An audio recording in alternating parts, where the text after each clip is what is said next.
Hello, everyone, and welcome to Wanderer's Haven. We have a very special episode of Ysterra Chaos Rising for you tonight. It is part 5. It is the finale. It is where all of these awesome people on the screen in front of you are going to roleplay their hearts out and try to prevent the end of the world. We shall see how well they fare with this thing. I am Miko, otherwise known as the OKS GM, and I am your humble host and game master for tonight. We are going to go around the table here and let these fine folks introduce themselves and introduce the character that they are playing. And kicking it off, the one, the only, Annika. Me. You. Yes, you. Yeah, so I am Annika, also known as Anine Wanders on most socials, and I will be playing Bucket this evening, a fighter wizard who's just trying to get some vengeance and some friendship back. So let's see how it goes. Good luck with all of those things. Continuing on the path of vengeance, Beth. Hey, is this because I need to seek revenge against you? Is that? I wasn't thinking me, but okay, I guess. I wasn't the one who made those emotes. You know, I do love them. I will say they're pretty great. Check them out, Wanderer's Haven. Yes, I'm Beth, and tonight I am continuing to play Cze, the Night Warden cleric of Nocturnus, the Ascendant, and I am excited, but also slightly nervous to see what the heck happens. Well, we will find out. I think you've got reason to be both of those things. So, speaking of excited and nervous, Deb, you make me very nervous. You make me very nervous at how excited you get. So. Oh yes, I get so excited. I cannot wait. I'm Deb. I'm playing Maeve. She's a plant witch druid who is about to be very out of her element because she's used to being in forests and lately cities, but not underwater. So. Well, I'm sure that you will not be the only one having issues with that. Speaking of having such issues, Ian, Wraith has some of those issues coming up, I think, doesn't he? Wraith has a lot of issues. Coming up. Yeah. What's going on, everybody? I'm Ian. You can find me on all social medias at your boy Big, and I play Wraith, the fighter rogue who is probably proverbially shitting himself because he's gonna have to go into the water and not just right on top of it, where he also had a problem. So I'm excited to see how that's gonna go. As am I.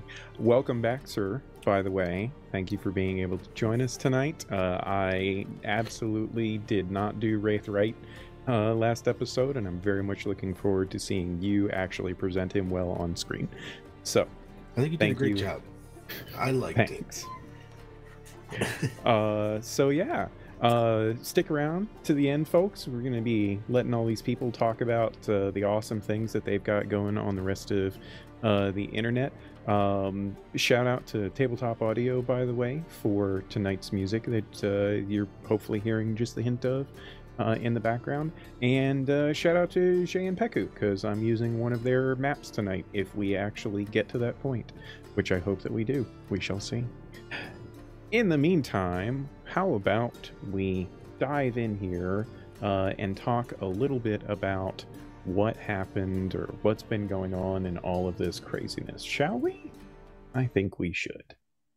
So, untold eons ago, Ysterra, a world in its infancy, still is, bathed in the glow of its two radiant binary suns. It also features a trio of unique moons that orbit its path, but none of those celestial things were as important as the potential in the world that was born from the final size of a deity who had fallen from the celestial heavens and imbued their dying essence into the very land of the world itself before they faded off into nothingness. And as that divine energy has permeated Ysterra throughout the eons of existence since, the Ascendant have emerged. Immortal beings that, throughout the unfolding ages of history, have arisen to nurture and safeguard and mold the world of Ysterra and her inhabitants. Their influence has been both a sign of the power of their grace, but has also caused a little bit of upheaval, not the least of which was the cataclysmic event known as the Illuvance, where during such a particularly tumultuous time in history, an entire flourishing kingdom was annihilated. A vast number of lives were taken. Almost half of all elven existence was gone from the world, and these wounds that were inflicted are still felt even today. In the wake of such a profound tragedy as this, the Ascendant receded from the world. They withdrew into a sanctum that they had created for themselves so as to perhaps not influence the world quite as heavily as they had. And though their influence has never fully waned, it has created a circumstance by which a pending industrial revolution seems on the horizon for the world. And as magic is changing, as religion is diminishing somewhat, and this new revolution seems poised to take hold, there is much change about to happen in Ysterra. But for now, we turn ourselves to the Sea of Entreskel, a great, vast inland sea that was born in the wake of the Illuvance, in the place of the destroyed kingdom of Entreskel, where in this vast sea we find that it is not just normal waters. No, not by any stretch of the imagination. It is magical. It holds secrets from a time long past, and in its magic it defies the torrent of Ysterra's three moons' tidal pulls upon it, and thus the Sea of Entreskel is much more than just a mysterious body of water. It is the main route for trade amongst the many lands that surround it, that make up what is now known as Greater Entreskel. Ships that sail the waves of this inland sea every single day connect people and places in ways that the chaos of the rest of the prime sea around the world cannot. It reminds us simultaneously of what once was and how things have changed. It's a symbol of a world transformed by powerful forces beyond mortal ken, but simultaneously it is a beacon for those that are drawn to its mystical waters and the life that springs from it. Our particular journey follows a band of adventurers, a part of a mysterious organization known as the Initiative. They've traveled to the vast metropolis of Amana on a quest to uncover the dire deeds of a former associate of one of these companions by the name of Pocket, a gnome that seems to have been driven to theft and murder after discovering a very powerful masked artifact from eons ago. And along the way in this investigation, they have tangled with a criminal organization known as the Coil, uncovered a few hidden conspiracies, and fought terrible battles against fairly formidable foes. Most recently, the stakes have escalated.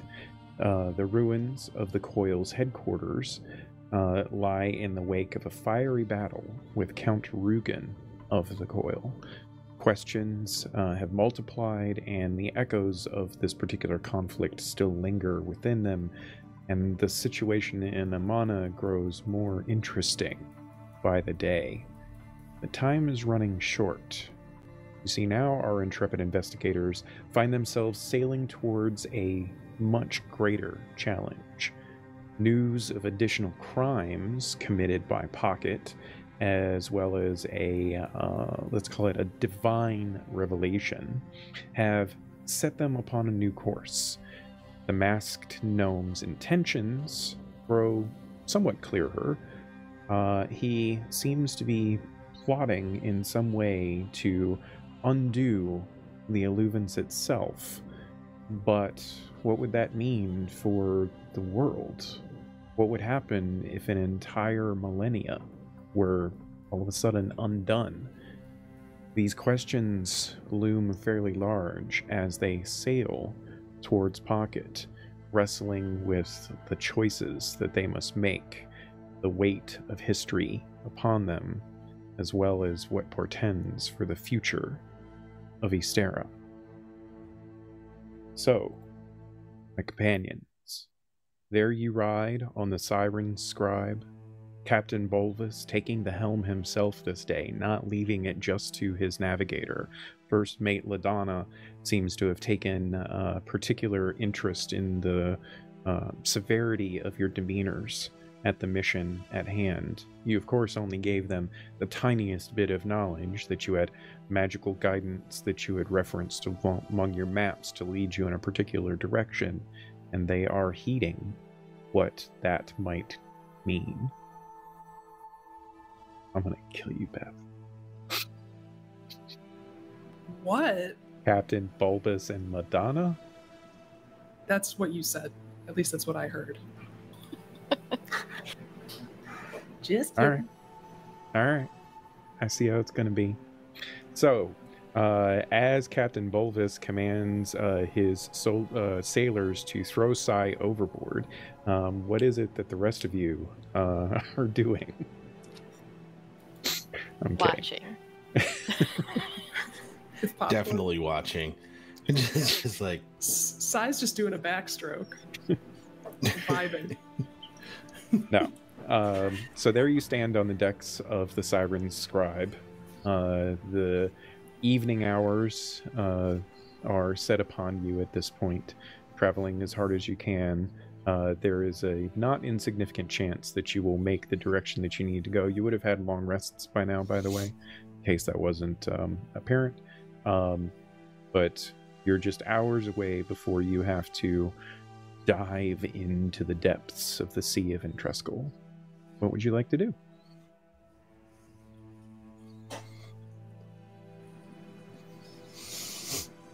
Well, is there I think... Yeah, go ahead. Is like nervous and sheepishly, like just kind of standing there. Is there anywhere else that do we have to go in the water? Unfortunately, we do. When I cast the locate creature spell, it was pretty clear that Pocket was under the water. Is there any way that could be off? Maybe it was like a shoe of his that was in the water and he's just on somewhere else, not in the water. Oh, excuse me for...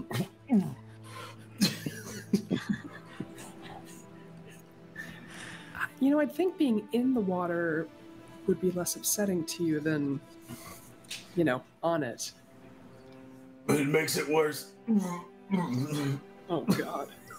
Do you have some experience under the water that you would know this? Yeah, they just threw her off. You didn't see it? As Wraith comes back. No, not me, you. Oh, no, not at all. I like solid ground. Yeah. I'm struggling with this. Well, maybe the experience will be a delightful surprise.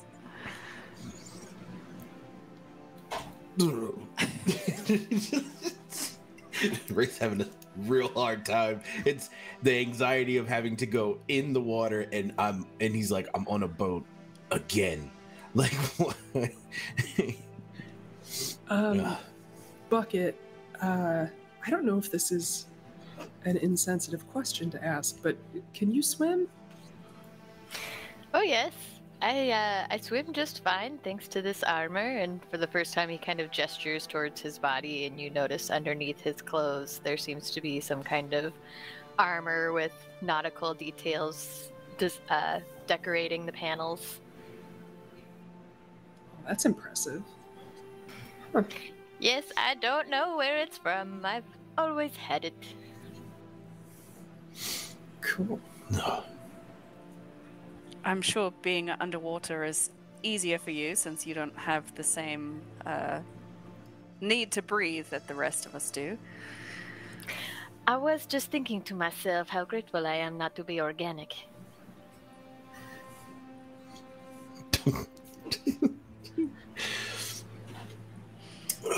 Okay, I think I've got it all out. Sorry. Glad to hear it. Or I guess glad to not hear it anymore. That was special. Bucket, don't worry though. We do have some means for making things work underwater. Some of our, typical gear that we carry. Always have to. Well, I would hope so, considering what we are paying these crazy people to take us underwater. Yeah. This is kind of crazy, right? I feel like I know exactly what we're doing, but the why is sort of where I'm getting tripped up. I mean, I know that this isn't Pocket, presumably, hopefully, right? So what would these, the masks themselves, the spirits within the masks, why would they want to go all the way back? Like, what would they gain from that?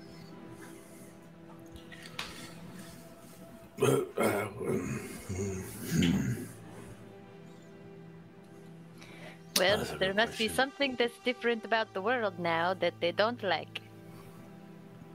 Were they even around back then? Nothing was, right? Or no, some things were. They would, well, they would have to be if maybe they were just kind of like in the air and maybe it was more comfortable for them then, so starting things over would bring them back to a level of comfortability. I don't know, maybe I'm probably thinking too much about this. Is everything spinning? I just feel like everything's moving so fast. Nope, solid ground. You're doing great. I'm trying. Yeah, just look at the deck beneath your feet, because that's solid. It's when you kind of get the view of the water. Maybe sit down. He shoots his head down. He's like, I think this is helping. Great. Well, I don't know. I think Lady Seraphine told us that the masks have been around for as long as the world has. So, as to why they want to go back, I don't think we have an answer for that, but...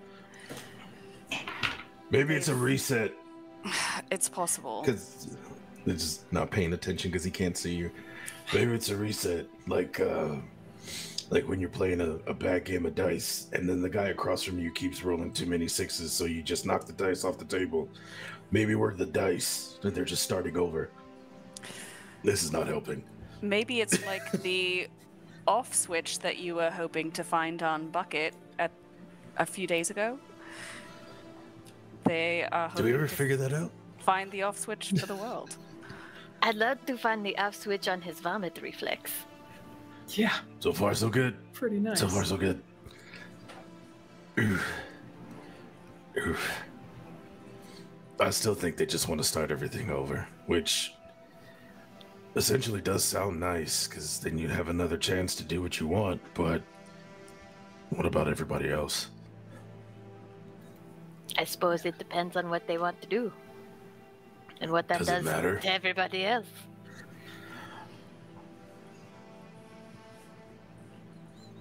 I think that leads into a very existential crisis type conversation, which I don't have the intellect to have. As just like that one little spark of intelligence, I would assume that everybody kind of went, "What?"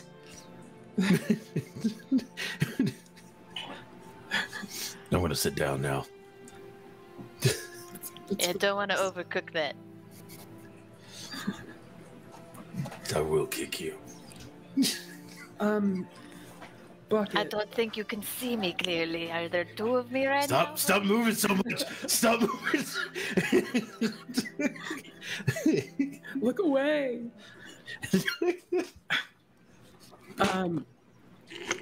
Bucket. What happens if Pocket is fully entwined with this mask in all of its personality? Are you comfortable doing what must be done? Just speak plainly. Honestly, that's something that needs to be talked about now. If we have to kill him, are you going to stop us from doing so?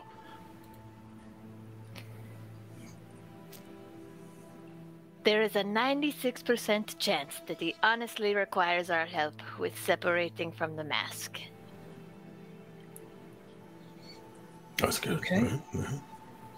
But there is a 4% chance that he simply wishes to kill us all. But that may just be pessimism on my part. Well, if it turns out that it is that small chance, what then? Then I will put my friend to rest. You goon. Cool. I just want to make sure. Sorry. Well, I mean, that's that, right? Yeah. I think so. And I have hope that Pocket is still in there somehow because he did send the amulet, so Right. And that's my hope. I just want to make sure that we're prepared in the event that it's not the outcome we're hoping for. You just want to make sure that I talked about whether or not I could kill my friend. Yes, I understand. Sorry to bring that up, I guess. And then at that, Bucket does a moody aside and just leans over and stares out dramatically. Like, it's, you can tell it's not actually drama on his part, but like, because he's new to human emotions, it feels very teenagery. Like, man, I'm gonna stand over here. Full on hip thrust. Yeah, there's a little like, it's my first time feeling feelings at you all. It's just want to look at the direction they're looking at, going, what? If he had a certain haircut, there'd be a flip. Oh yeah. Oh. You would have to have hair first.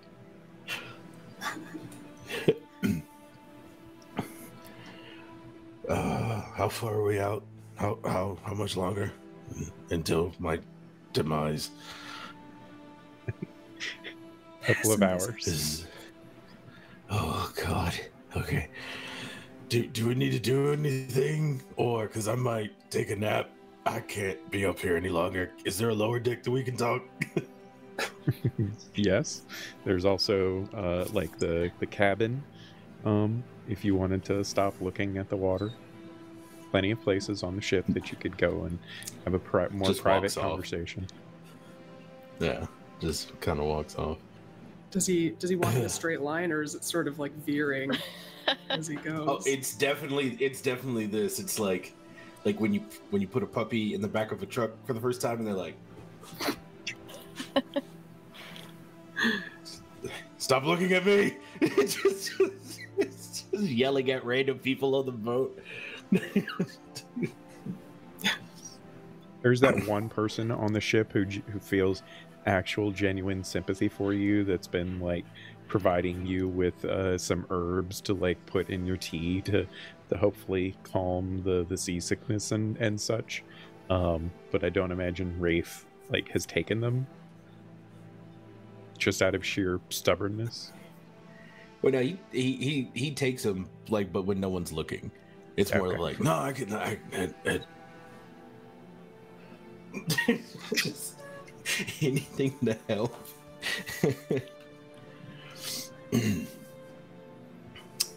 Cool. So have you all thought about how you're going to talk to one another? I'm just curious, because if you open your mouths, you will die. That would be true. We have, we'd like to have a nice cup of tea before we, journey into the abyss, and that seems to do it. It's a special tea. It's I was going to say, wow. Do you have the all recipe? it takes.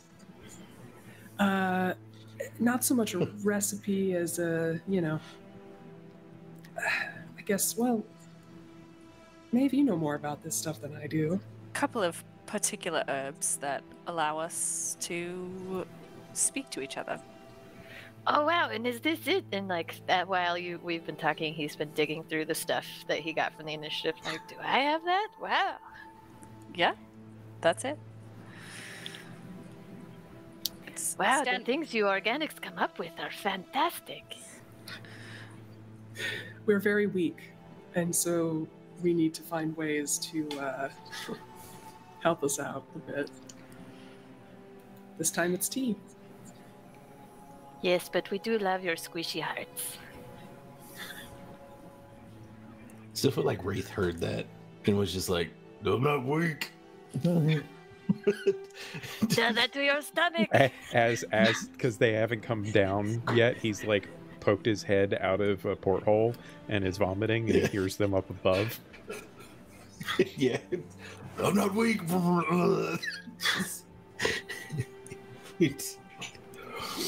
This was a character choice I did not expect to make, but I'm glad that I did. You guys above It's deck been hear my one of gift. the crewmates off to the side complaining, "Man, I've got to fucking clean that tonight." Ugh. Because it's all down the Oh side my of the God. ship. Like, it's impossible for it not Oh. to be. Yeah, Gross. definitely a dribbler. Ew. What did you eat? Just out of curiosity. I mean, at this That's the point, it's crazy probably thing. just all water. Yeah, nothing. Like at this, yeah, it's just don't know what's coming up, but it's up. Like it's crazy. It never ends.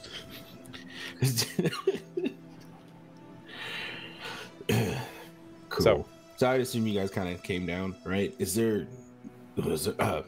So, is there anything else that we need to figure out before?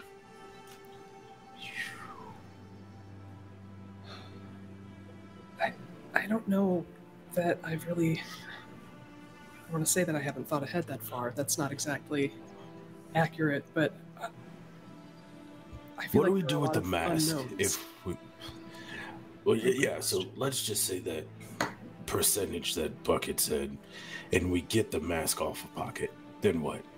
Do we just smash it? Is it smashable? Do we bring it back? Can we even touch it? It feels Can't like really something we touch it. should have asked the initiative when we were still with them, maybe. I will say standard protocol for that sort of thing is to destroy if you can, and if you can't, contain it in your bag of holding and bring it back, because it can likely be taken care of otherwise. That's the standard protocol for people on missions such as this. Smash it. Does it have mind reading powers or something? Like if we touch it, it's like, put me on. Well, I do think we should avoid touching it, if possible. It's probably for the best. How are we gonna So- get it off? Oh, if we get the mask off of Pocket, will Pocket be able to survive down there? Is that a thing?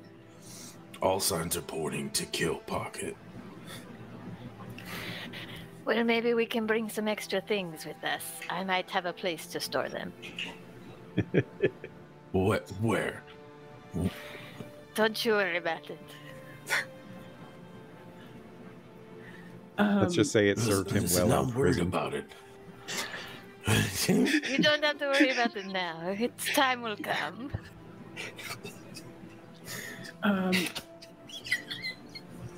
Well, Unless we can't get through this anymore because I broke the DM. shattered. I just wish Christian was here to throw his 2 cents in chat for that.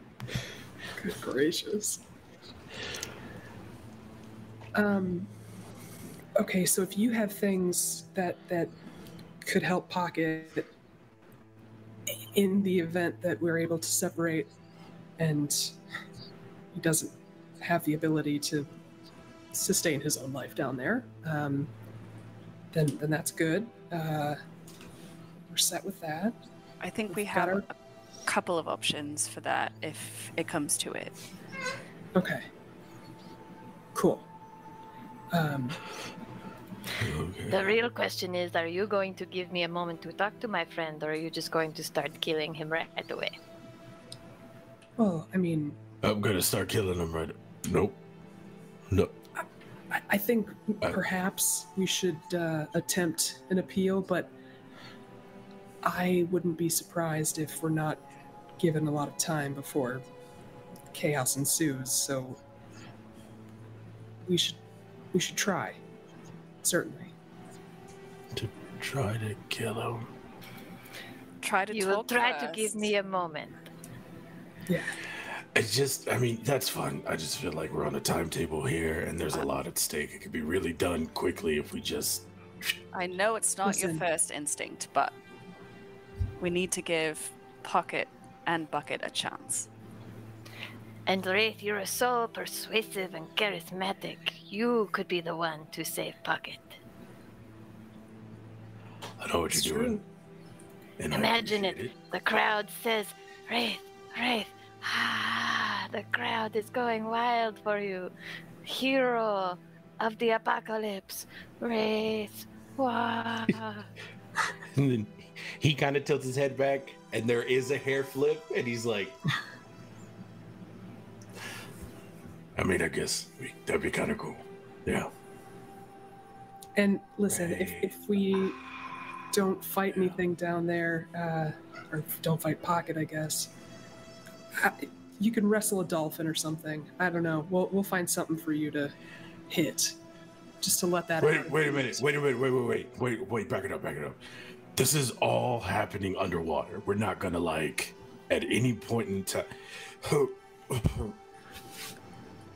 I don't think we know, but we should be prepared for that eventuality. Oh, jeez. You talk to him all you want. That's fine.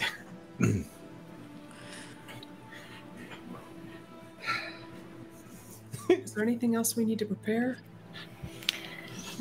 Well, Maeve, I was wondering, what are you sensing now that we are, like, in pursuit? What is your connection to the pulse of Pocket? Do I notice anything, or do I need to cast Locate Creature again? So you've been holding off because it is like your highest spell slot to be able to do that, right? And you would need to recast it again, despite it being enhanced by your experience with Nocturnus. It doesn't last forever. It's not like a permanent connection or anything. So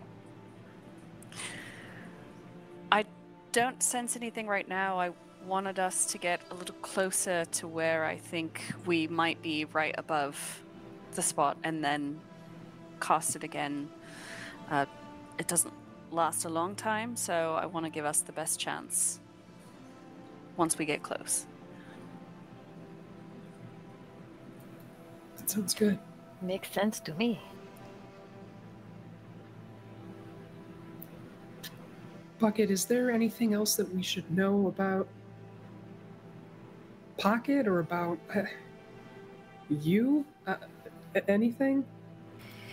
Well, I like long walks on the beach and the smell of delicious food. Oh, sorry, that's not what you were asking me. I think if we are facing Rugen again, it is important to know he will try to hurt you where it hurts in more than just your body. Good to know. Where else could he hurt than my body? Your feelings, if you have any in that thick skull of yours. Nope. Are you kidding? Look how squishy he is. I'm not squishy. Stop saying that I'm squishy. Okay. Does he subconsciously reach down and pinch his side? It's more so of hugging its stomach. He's like, I'm not squishy. Oh no, I meant in your heart. Nope. It's been said. You said it. It's out there now. Man has one too many ales. I like to have a good time. Good gracious. as he says he has no feelings, but they get super sensitive. That's typically how it goes. Dude's got emotions, just like everybody, man. like everybody else. We all saw the hair flip, don't worry. Yeah. Bucket, I think it might help, for me at least, to, I guess, know a bit more about Pocket as your friend. You know? Just insofar as understanding who he is outside of this, situation. Maybe it would, I guess, help us to parse it all apart and maybe make better choices down. I don't know. Well, what's he like? Well, the Pocket I knew was always willing to help a friend, even at the cost of his own time or money, which he never had. And he just simply did not want to work for the man. He was always trying to talk about the man, and I never did figure out who the man was, but he was always obsessed with taking down the man, and nobody should have to work for the man. And I just, you must know who the man is, but I don't. And so this is why he never got a steady job, and we just kind of found our way a different way. Sounds kind of nice. He's not wrong. He's not wrong at all. The man sucks. Yeah, so you know the man. Oh, I know the man. Yeah. Well, you should We tell kinda him he's work. not very good at his job. So many people complain about him.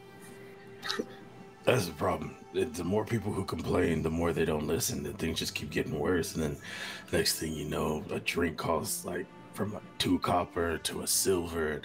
Something about inflating something. It's just real terrible. And then all of a sudden, like 3 then hours I'm later. the guy. Yeah, it's just and at the end, and then I'm the one who's wrong because I got to take someone else's money because I can't get it from someone else. Like it's just. So, just a situation. quick refresh. Hard reset is a bad idea. That's what we've decided, because based on that monologue, I don't know if, maybe restarting things isn't a great idea. I don't know, because then there wouldn't be any man. There'll There always wouldn't be any a water man. either, though. There wouldn't Yeah. be any water either. I like the water. The sunset looks very nice. As he gestures to their view. Don't bring it up. It's just. I think you should look very closely at the movement of the waves. Do you see how they roll over, rocking? Yeah.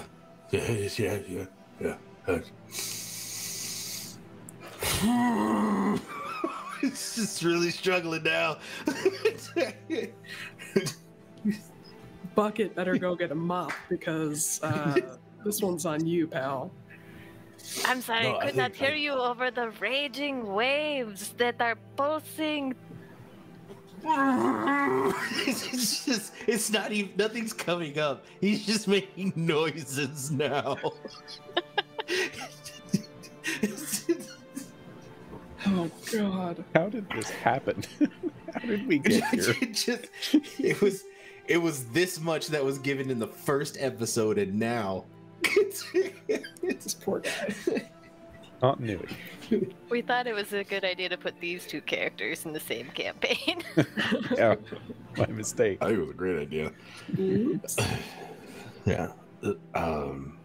Okay. Sorry. No, I don't. What? No, I don't think hard reset would be a good idea. Even though it does have its benefits. Well, I guess easy enough to try to stop it. How will be, I guess, the big question when we get down there, but yeah. Okay, I have a question. Did you see Pocket put on this mask? Yes. Can you remind us in what you saw? He put on the mask, and then shortly after, he did not seem to be himself, but he asked me what I wanted, and when I told him, he gave it to me. But I was so overwhelmed with memory, I do not remember anything after that, so I cannot speak for what happened with him afterwards. Did he just saw it, picked it up, and put it on his face? That simple? Like, did he? Well, we did he were a like little call to him or distracted. We were something? fighting some kind of interdimensional being creature. I don't even remember that part fully, but... So he we were fighting that guy, and then we put the mask on. He, basically totally defeated that guy.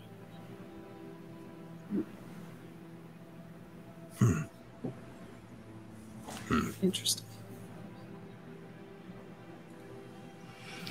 Yeah, I think actually he was able to make Thimble gigantic, and Thimble just kind of took care of the situation from there.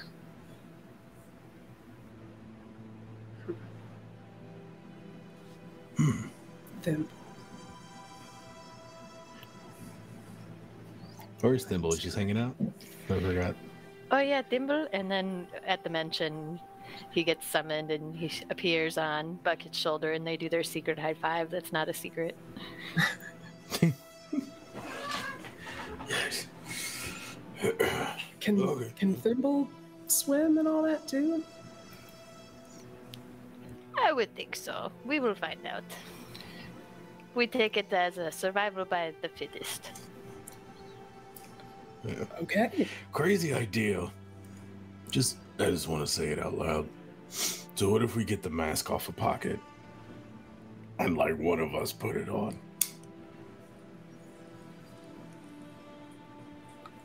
I would say that's a bad idea.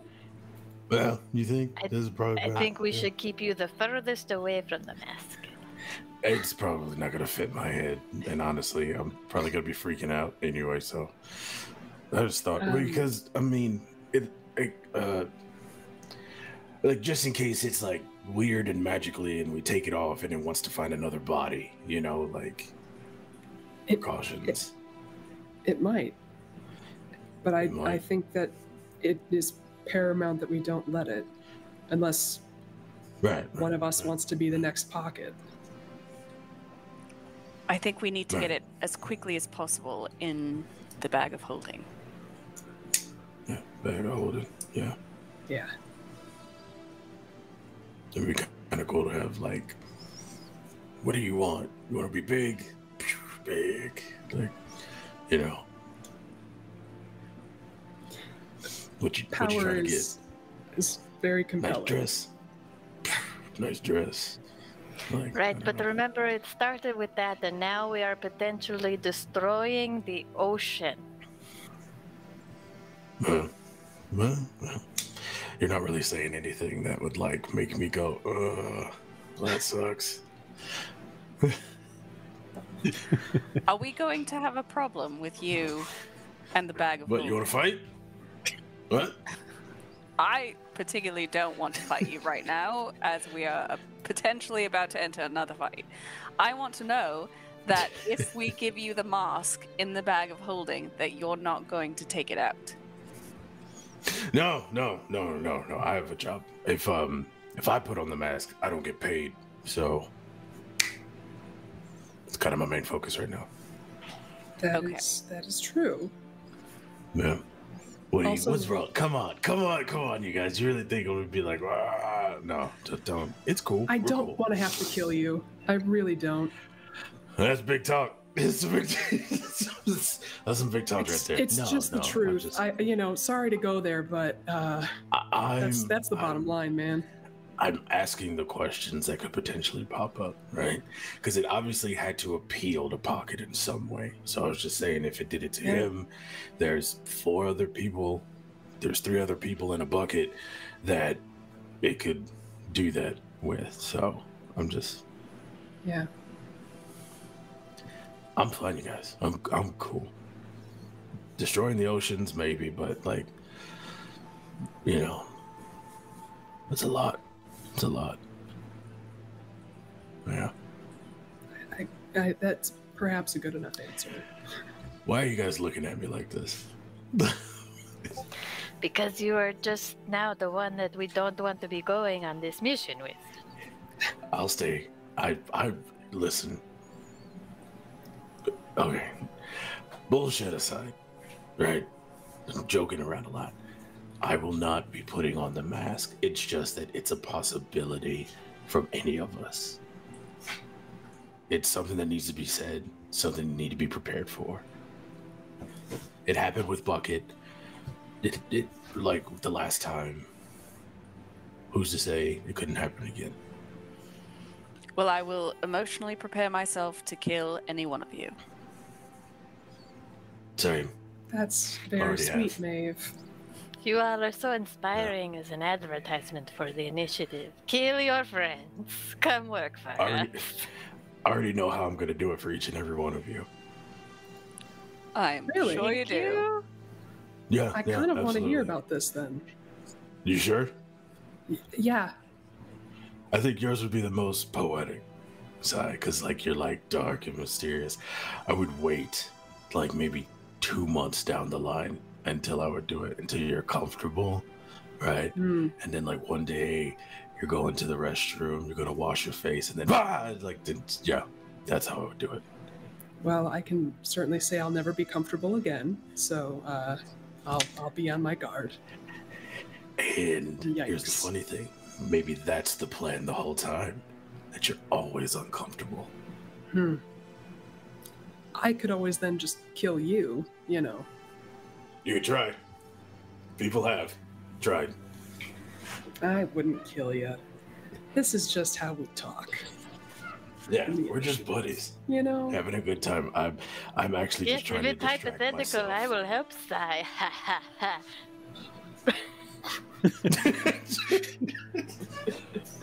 No, I'm just kidding. I wouldn't kill any of you guys. I'm just trying to keep my mind off of the water. Off of the vomiting, you mean?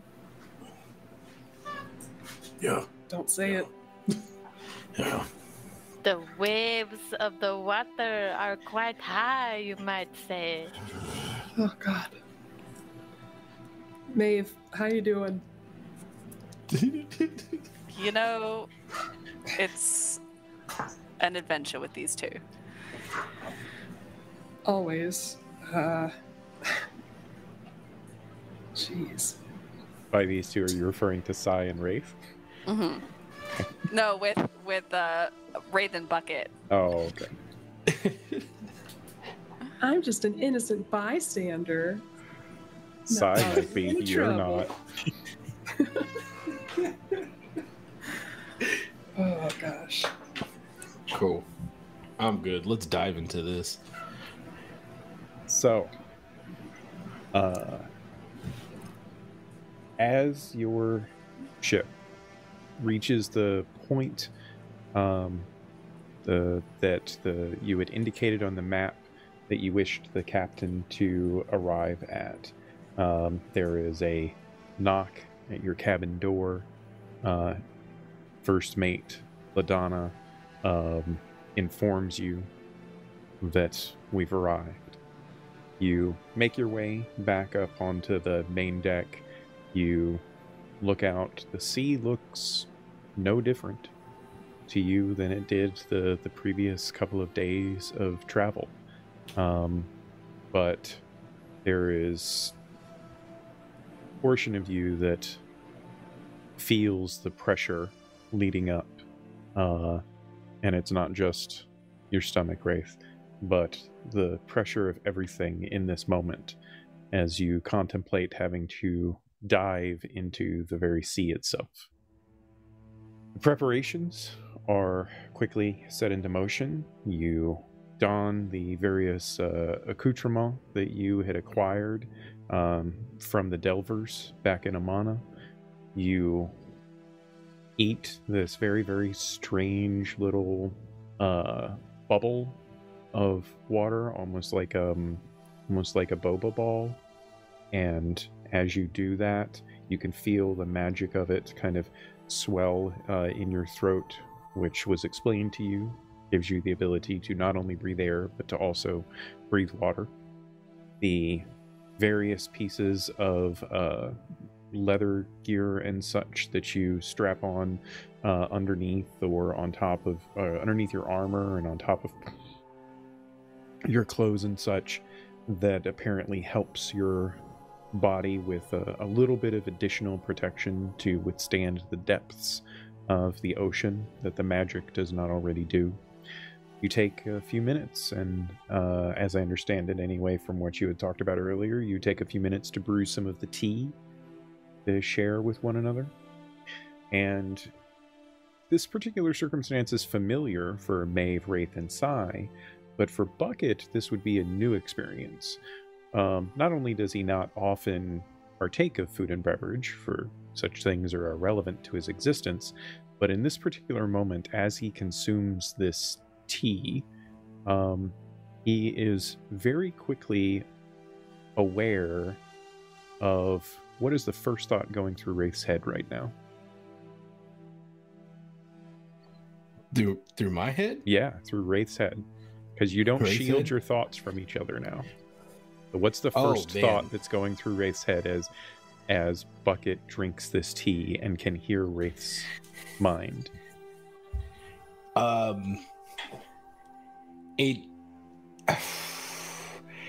It's a scream. Like, it's legitimately just because he knows what is about to happen. So it's like as if you were in the next room and you just heard someone just go, "Ah!" Like just real loud in his head. He's freaking out. There's no words. There's no cohesion.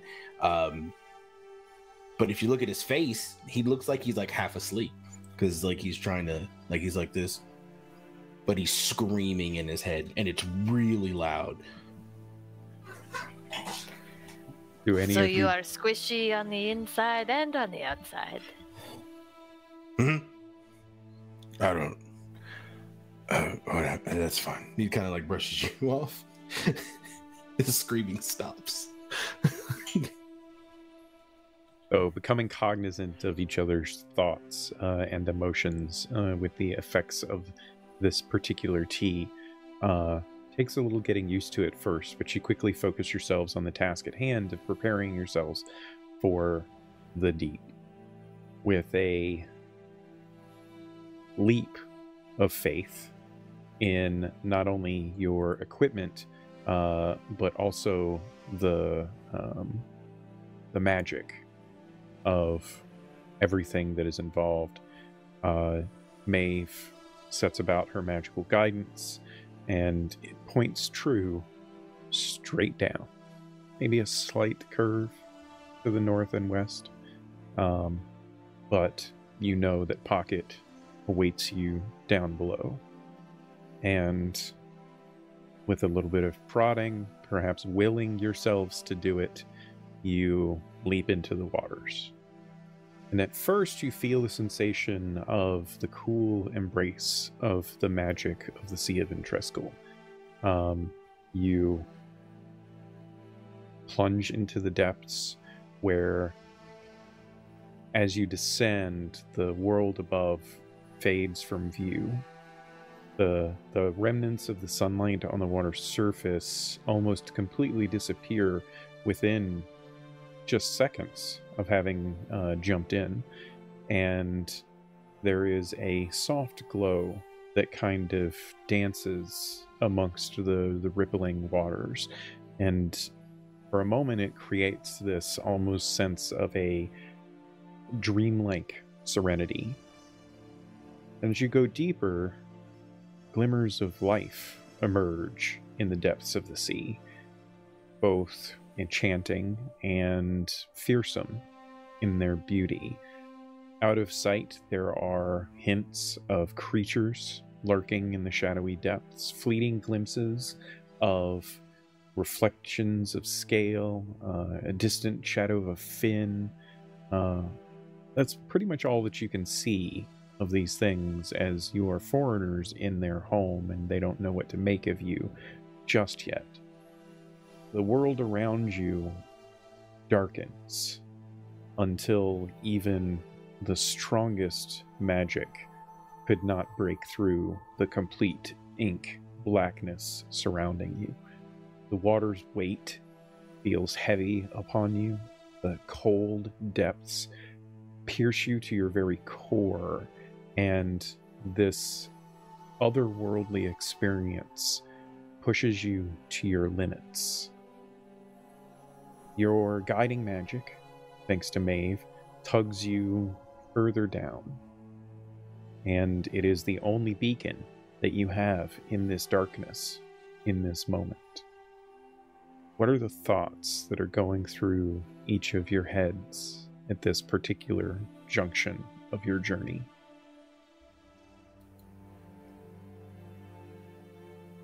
Do you think those magic eye drops would have helped us? I didn't think about that.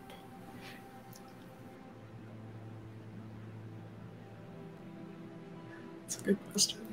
And A like, very even by mundane. thought, there's a sense of humor to the thought. Like, there's a dozen other things that Bucket should be thinking about, but why are you thinking about this, Bucket? You just don't know. You can tell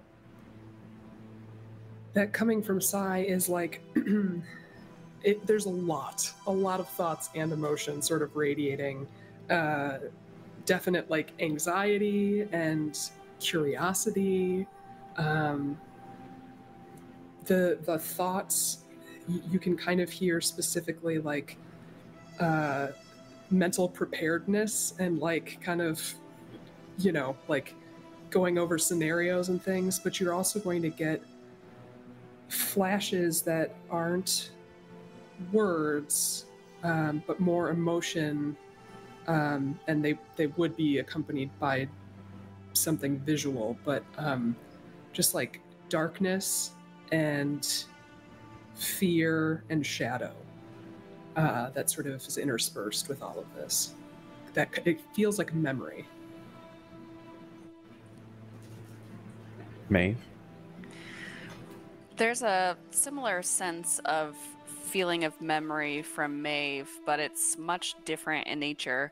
Before she jumped from the boat, she turned her face toward the sun and just let the sun soak into her for a moment. And she has taken the kind of memory of the sun flickering through a forest of trees with her. So she's sort of radiating a sense of calm down here below the surface of the water. And this, you can kind of see this sunlit forest in your own minds as Maeve's mind kind of conjures this image and this sense and this feeling of calm that she's taking with them down into the deep. And she's kind of looking around as well and paying attention to the the growing green things underneath the surface of the sea, and the different seaweeds and the way that they sort of conjure the same essence as a forest does for her. Nice. And Wraith? I think after the screaming and him kind of stealing himself before he jumps into the water, there's a moment when, like, the first impact, you get a very, very sharp sense of fear, which is something that you guys haven't interacted with him visually, right? And you can hear something incessantly going over again. It's not going to happen again. It's not going to happen again. It's not going to happen again. And then just quick, like, flashes of a young Wraith on a bridge with a couple of other people and him falling off the bridge. And it's that. And if you look at him, he's swimming aggressively, almost as if he's like punching the water to push through.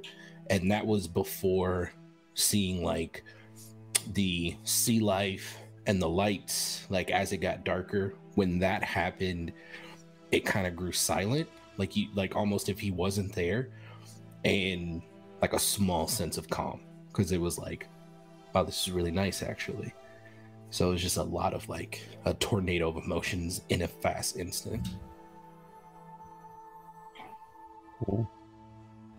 Yeah, so as you guys all are experiencing not only the same circumstances physically, but also sharing in each other's emotional responses to it, I need for all of you to please make a wisdom saving throw. Now, you do have advantage on this because of the mimetic leaf, because you are sharing this experience in your minds.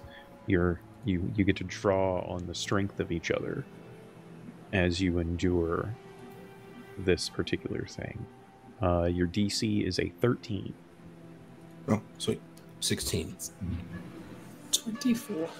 Nice. 18.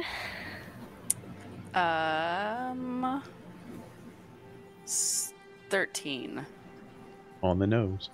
Ironically, the one that projected the most calm in the circumstance is the one that needs that calm the most, because as you get deeper and deeper, the blackness starts to not only weigh upon you physically, but it weighs upon your mind as well. This is certainly the longest any of you have consciously gone without seeing things that are around you, and the struggle of the pressure, both physically and emotionally, is almost too much to bear. However, thanks to your connections with each other, you do find that moment of solace that you need to make your way down into the depths of the sea.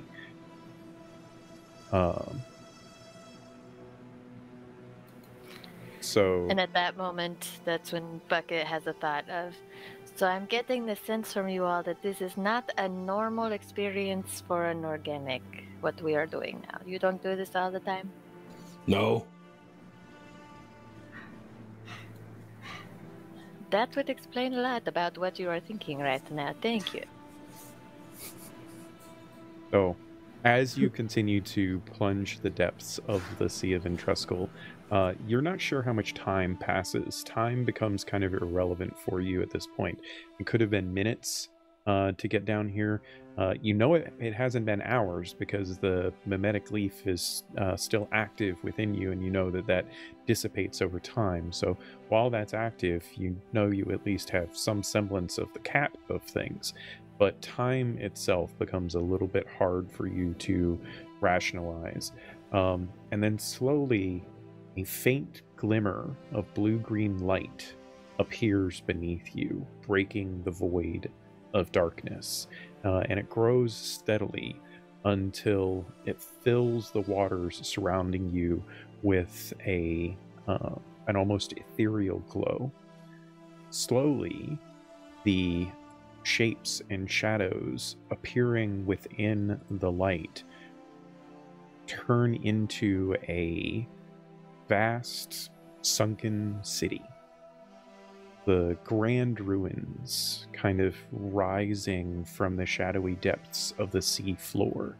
And though it is considerably hidden by the sediment and buildup of time, you believe what you see based on your previous research and understandings and readings of maps and such, that you believe what you see is Ysterra,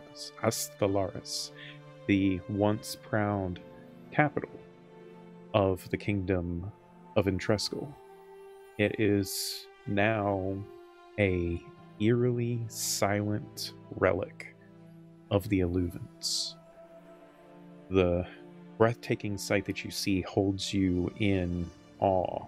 It is a timeless moment that speaks of what was and what catastrophe was wrought by the Alluvans. The path before you, leading through this city and eventually to the temple that you must find, it pales to the haunting beauty of what you see.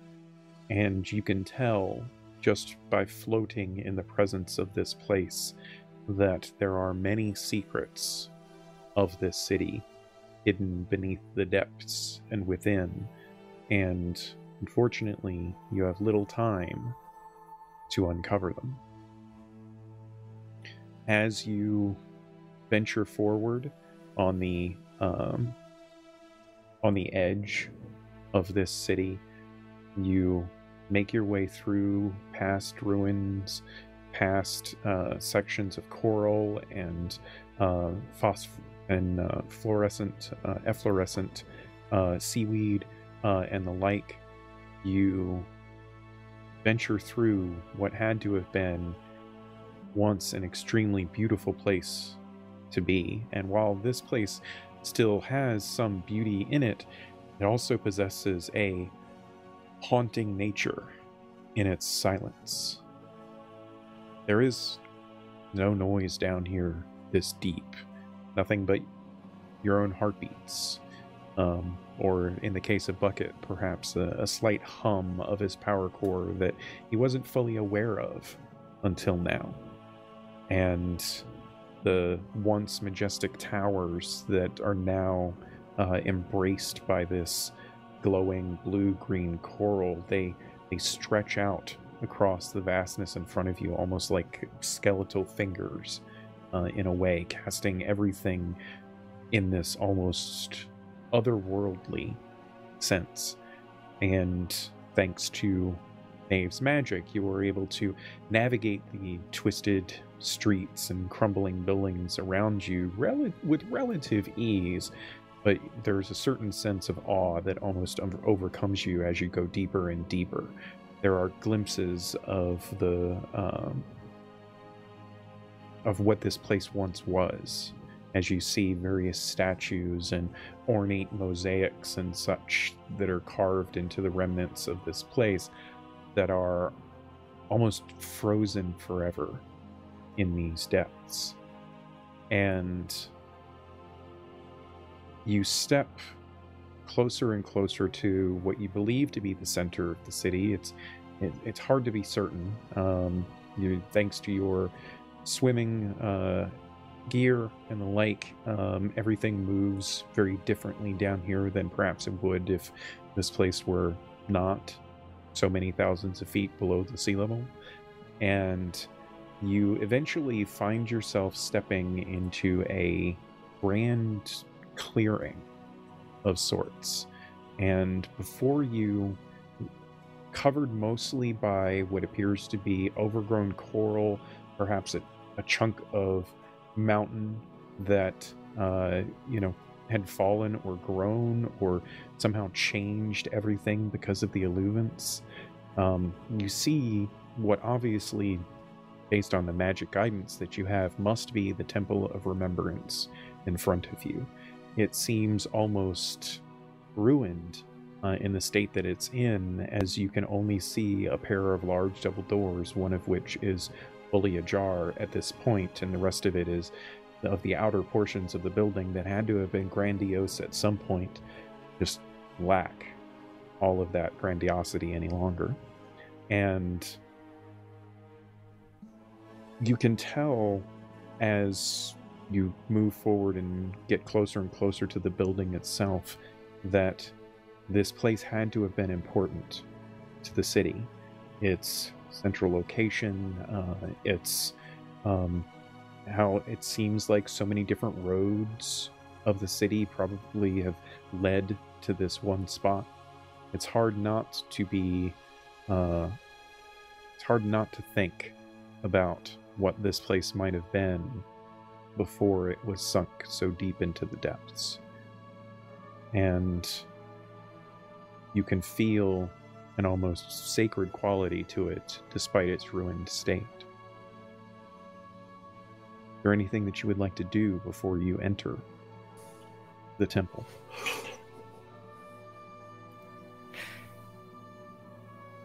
All of this was above ground.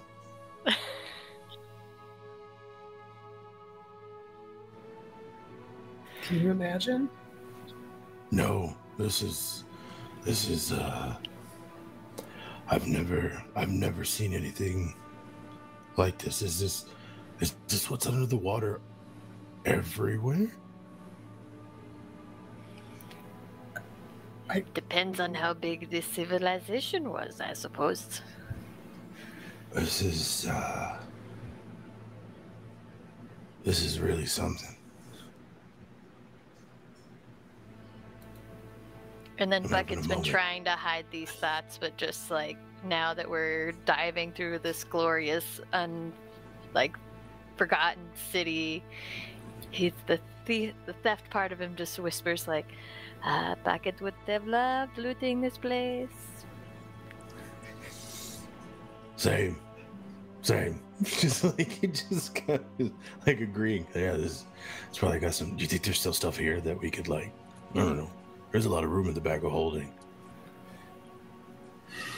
I mean, if the initiative is not opposed to things going missing here, I'm not opposed to losing things. Bucket. I think you know as well as I know what the initiative don't know won't hurt them. I guess I did not know how the initiative felt about such things. What the initiative don't know, well, we'll figure it out. Sai is just looking at Maeve with like wide eyes. Shit. Do you think that I should detect magic to see if we can beeline towards some magical items? If there's anything else down here. Looking around like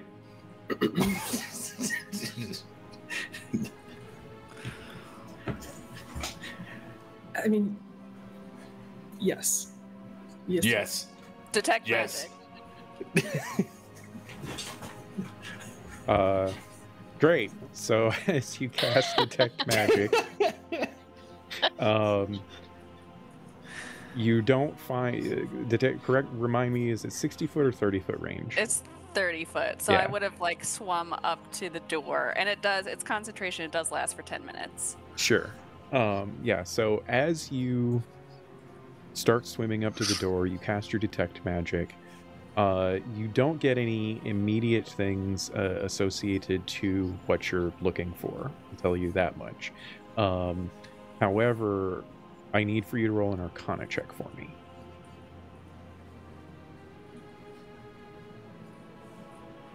16. 16. Yeah.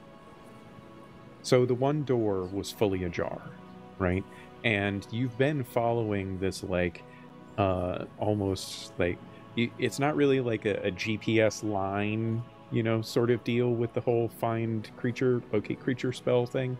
But as you are looking forward and towards the double doors themselves, and you cast Detect Magic, there is an almost wake, a like stream of remnants of very powerful magic that forms a path leading in to the temple itself, beyond and through the the double doors that is stronger magic than Maeve has ever detected in her life.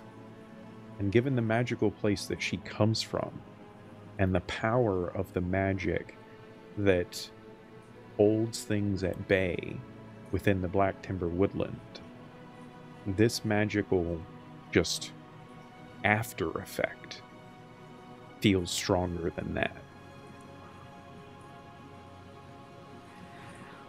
Well, there's nothing immediately apparent to steal, but there was strong magic here. Stronger than I've ever seen. So strong you feel like anything is possible kind of strong? That sort of strong, yes. Yeah, that could be Bucket. I guess if there's nothing to grab, we'll just follow that. Nothing shiny. Nothing. Nothing. You're literally shiny? standing in a giant open courtyard right now in front of a holy temple. And there's Almost as if nothing he shiny gave in us front of a chance holy to temple. No, there's not. All right. I'll quit being a pest. Okay. Bucket reaches down and finds a really nice shell. And he says, "Here you go." I mean, you could tell Thanks. Rafe that's magic. He wouldn't know the difference. I picked this one because it is shiny and old magic. Oh, really? Yes, it Yeah. is imbued with the power of friendship. No. It does look magical. I still have the spell up, and it looks very magical. Not as magical as Nice. the power that we're about to follow, but Maybe this will make me huge. Yeah, I like that. I like that. Just puts it in his little pocket. He's not even gonna like take the moment to insight check anything. He's just like, yeah. I mean, why would your friends lie to you? Right. You're about to go and face the potentially end of the world. I mean, of course they're going to tell you the truth. For all I know, they gave me the thing to take them down. Yeah, Like, exactly. This shit. Totally. So, do you guys venture into the temple? Yes. All right. Yes. All right. Yeah. As you make your way into the main chamber of this temple that you know to be called the Temple of Remembrance or the Hall of the Remembered, like it's had many names, and the little bit of history that you were able to uncover doesn't say definitively what might have been its original proper name. But here it is, and you venture your way in. Bathed in this gentle glow of the luminescent coral, as soon as you enter this main upper chamber, which had to have just simply been like a gathering hall, or as foyers go, it is impressive because it's like 100 feet across, and giant vaulted ceilings and the like. You feel a presence, a soft hum kind of vibrates the water around you, and it's external to Bucket this time. It's not coming from his power core, and as it becomes slightly louder and louder, you can see shadow pulling from the walls themselves and kind of floating through and with the current of the water around you. And as it floats through, there are these flashes of light that ripple through the shadow itself, and you can see this dance of this shadow happening, mixing with the light and flowing freely amongst the water, until all of it begins to coalesce in front of you, and a figure materializes, amorphous, seemingly composed of the shadow, the darkness, and the luminant light that seems to have come from nowhere. the form itself, it has no eyes, but what you can see, somehow you're able to get this sense of wisdom and sorrow beyond mortal comprehension in front of you. The power that you feel as around you as this entity materializes, it has a familiarity to it.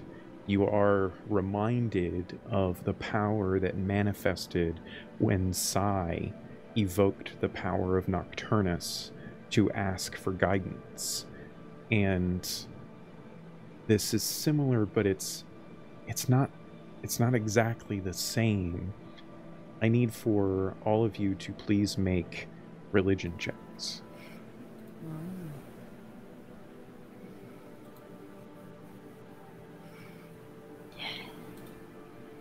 16. 7. 13.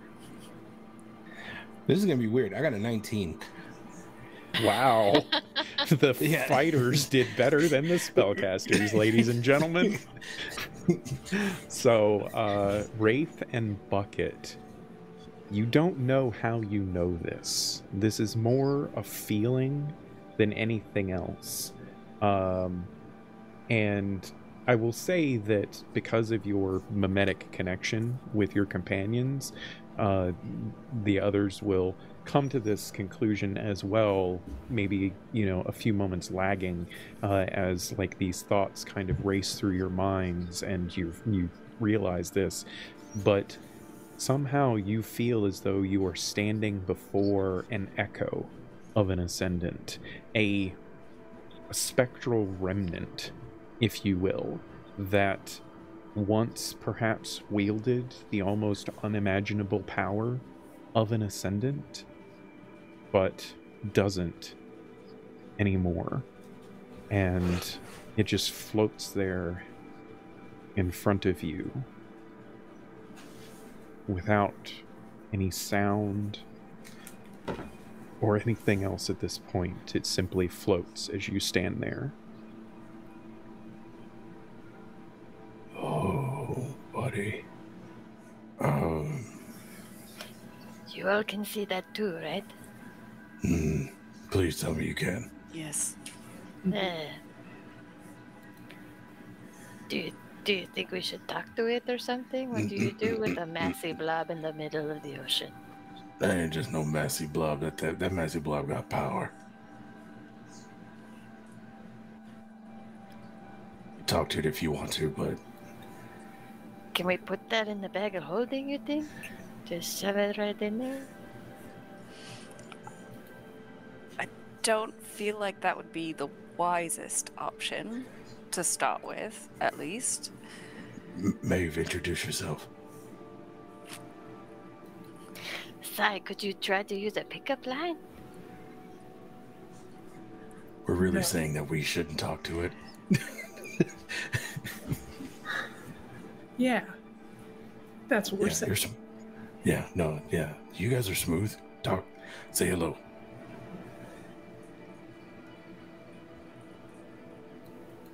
I thought we established that you were the smooth talker. You want me to talk? Oh, fine. I'll talk to it. And I kind of float a little closer and I go, hello? Hello? So as you float closer and you try to do that, you realize you're not accustomed to speaking underwater.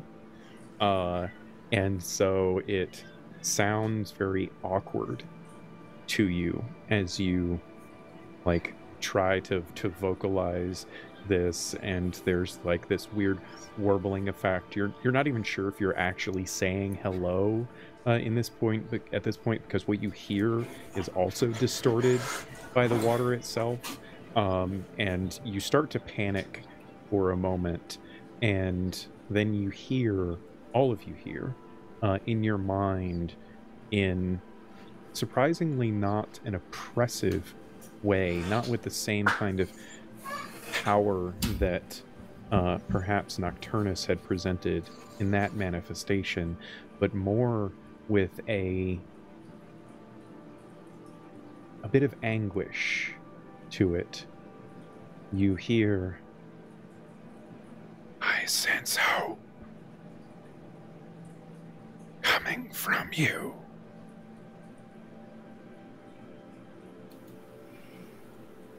We hoped you had noticed.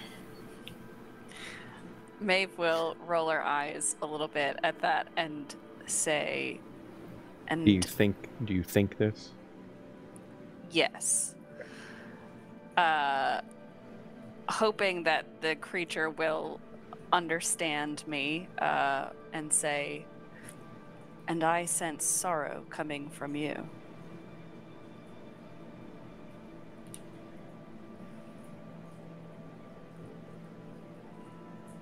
Yes.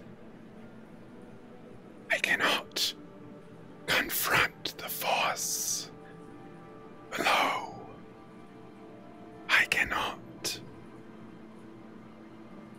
I am bound to my eternal post.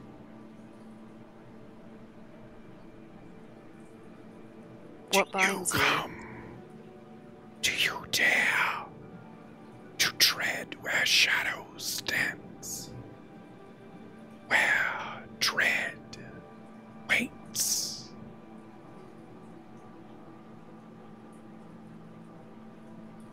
There are many places in the world where shadows lie. I have seen some of them. I'm willing to travel there if I must. And she would not travel alone.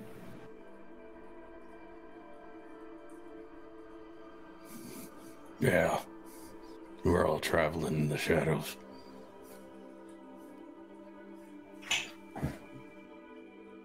Your minds are open and yet closed to me. I do not. I cannot. I will not impose my will to test against you. I would ask, why? Why do you come to face this power below?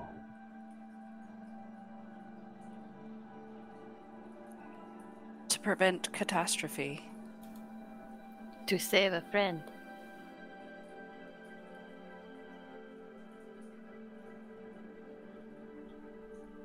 You get the sense it's waiting for the others to respond.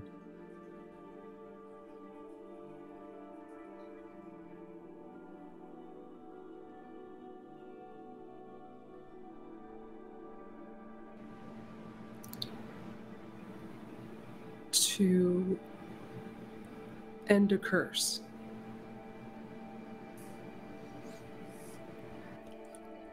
Wraith like blindly looks around to everybody. He's like, Oh, me? looks at Maeve. I don't really know why I'm down here. To get out of the water. I feel like it wants something more. I mean, look, if I were to be honest, And he's still not addressing the entity. He's still talking to everyone. if I'm to be 100% honest, you guys, the only reason why I'm down here is because you guys are. I couldn't let you guys go alone. It's a good enough reason, I think. Yeah. I think you should tell it that you're squishy on the inside. Sure, yeah. As you go to speak this, you get this feeling of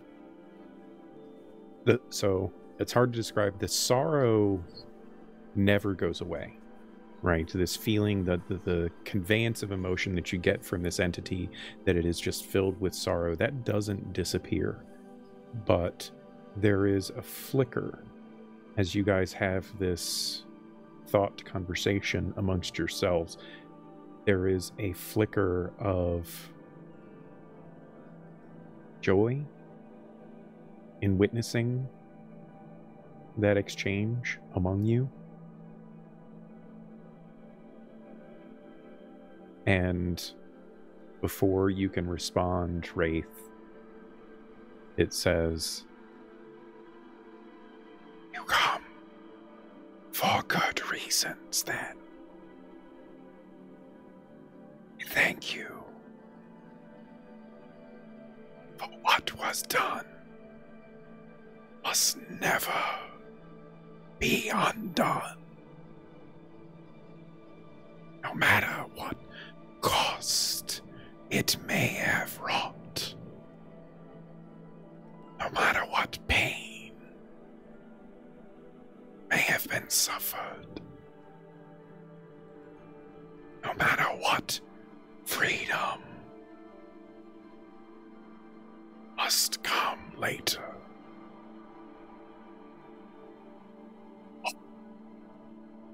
That has been endured must be endured."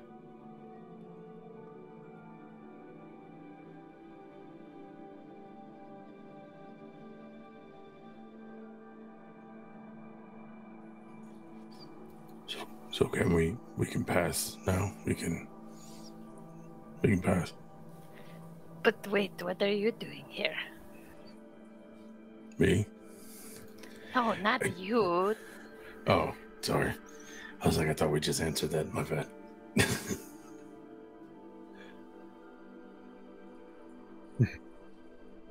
I was imprisoned by the maelstrom that was the Illuvans, but stood sentinel in the tempest. The memory, the detail, faded long ago. The sacrifice lingers. And that sorrow turns to pain as it seems to relive whatever memory it experiences of that sacrifice. And I need for each of you to please make wisdom saving throws again. Oh,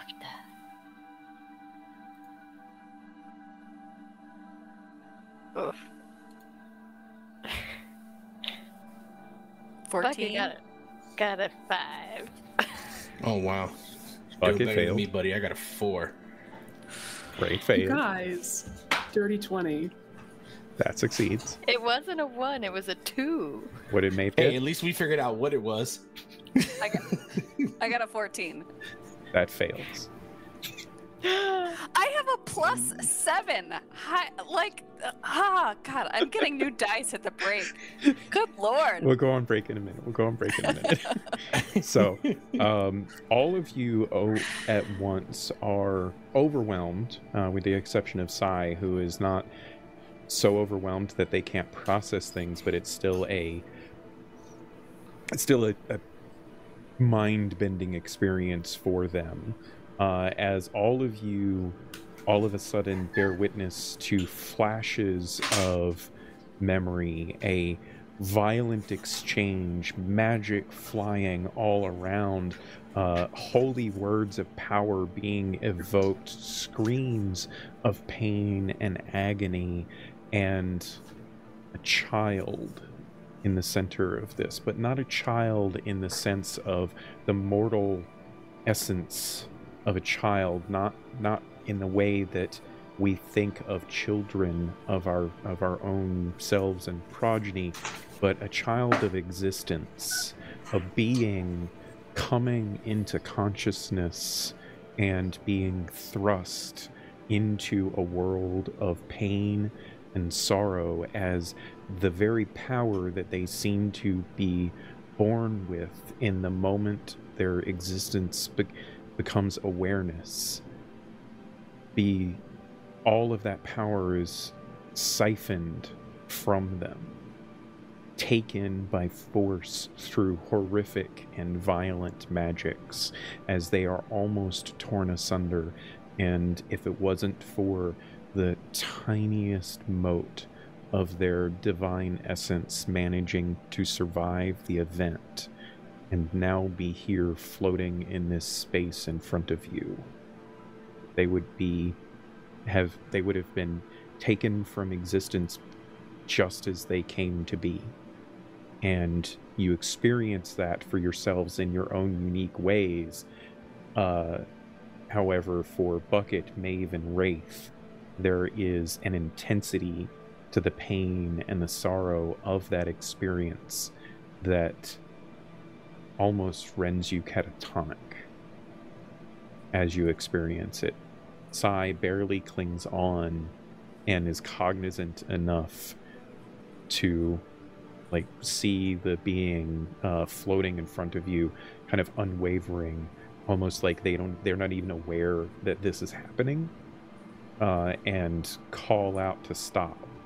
And as soon as Sai does that, the entity kind of ripples and shakes, and there's this wave of power that ruffles over their form, and they almost devolve into just the remnants of shadow and light that they had been before they coalesced. But they do maintain enough of their cohesion, and the memories stop for all of you, and the rest of you kind of breathe the water that you are breathing in gasps and painful moments as you become cognizant of the space around you once again and are able to kind of shake off some of these ill effects.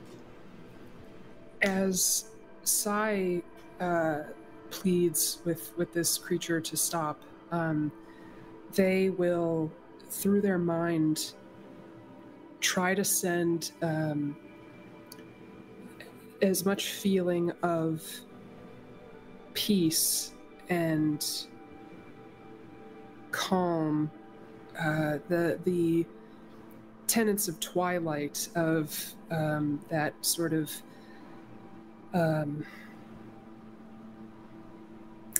I guess lowering of the volume of the day, and entering a time of calm and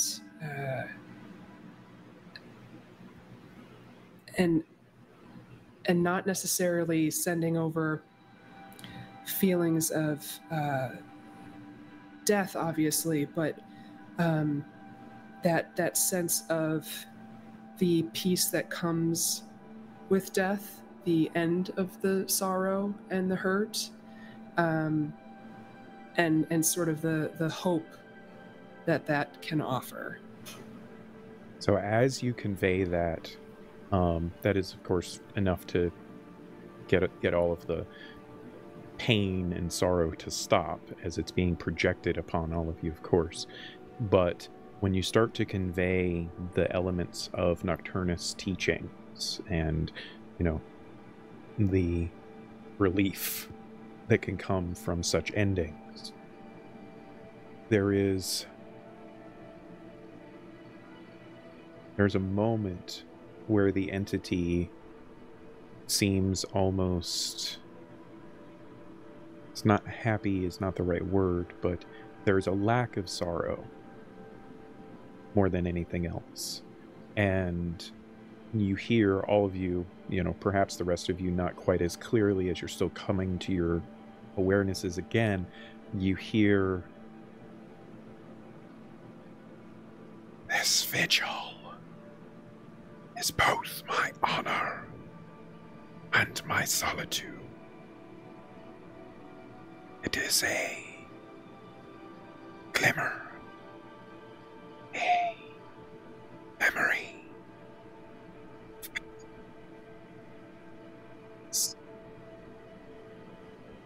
Duty forever bound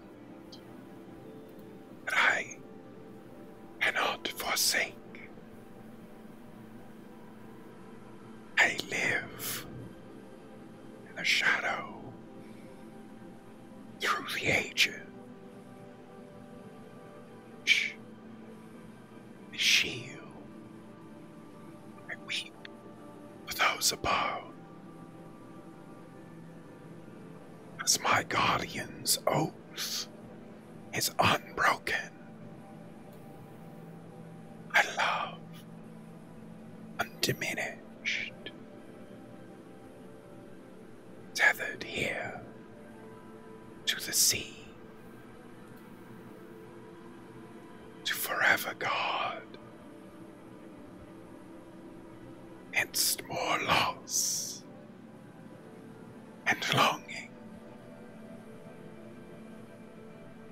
And Beth, if you could please roll a religion check, and because of your connection with Nocturnus, I will say that you have advantage on this.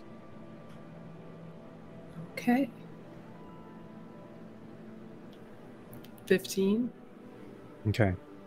Based on what you have understood previous to this point, where you know that this is the tiniest fragment of divine essence of an ascendant that remains from one that had possibly been destroyed, you believe that this is like a almost living, not quite dead embodiment of the tenet that all ascendant follow, in that every ascendant is tasked with the protection and preservation of the world of Ysterra.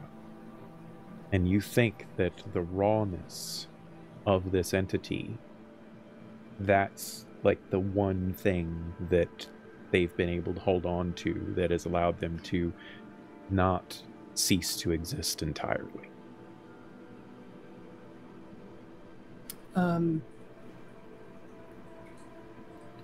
So I will just do one more thing and reach out and ask, what are you called, Great One?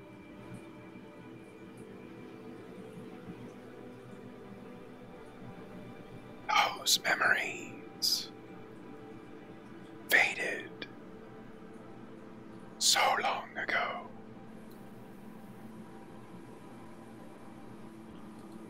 You won't be soon forgotten.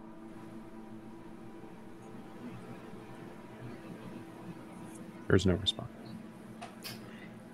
Maeve, I think the reason that the memories were so painful for her is because it was also layered in with her experience in the Black Timber Woodland and her time keeping vigil over the bone orchard. And so she was also inclined to ask this being their name, but she will, hearing the response, will say, I have also kept vigil in lonely places where names are forgotten, and I was tasked to remember those laid to rest there. I will take your memory with me as well.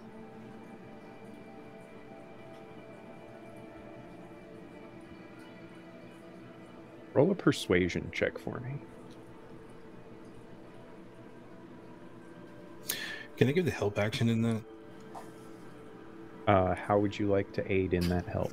What emotions or thoughts do you convey whilst Maeve is saying this? Because you're basically, in essence, like one mind, a shared mind here. So I'll allow this opportunity if you can give me a good thought that I think deserves to go with it.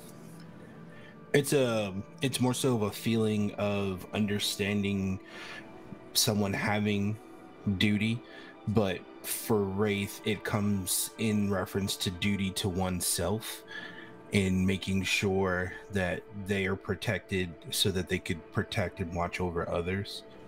And then it's another mental flashback of when he was a kid, after that bridge incident, kind of like standing up for himself because essentially he was pushed off the bridge. It's that. Cool. All right, I'll allow it. So you can roll with advantage, Deb.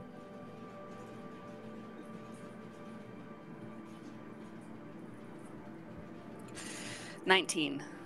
19. So, as you have conveyed these thoughts and emotions, and there is this bolstered sense from the fleeting memories of Wraith's childhood kind of added to this, the sorrow doesn't diminish from this entity. Like, it is basically the quasi-living embodiment of sorrow, right? And you get the sense that it's actively trying at this point not to crush your spirits with that.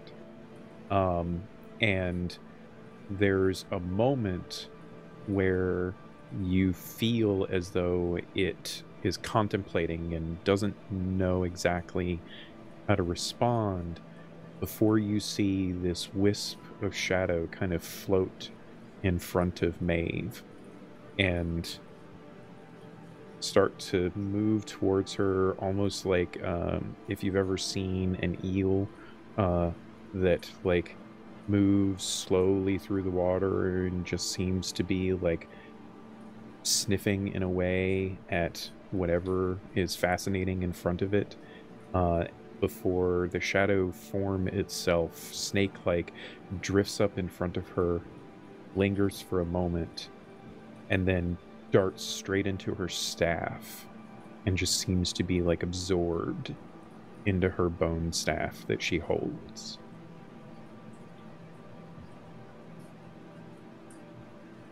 That's the coolest thing you've ever said, Miko, just so you know. Thanks. Yeah, is there like an eel motif on the staff now? Oh my god. That'd be cool. Sick. Sure. There's remnants of this snake-like shadow that have emerged in the grain of the wooden staff, because it is a wooden staff. It just looks like bone, and so now there's that extra kind of raising of the grain of the wood now visible. May you find what peace you can.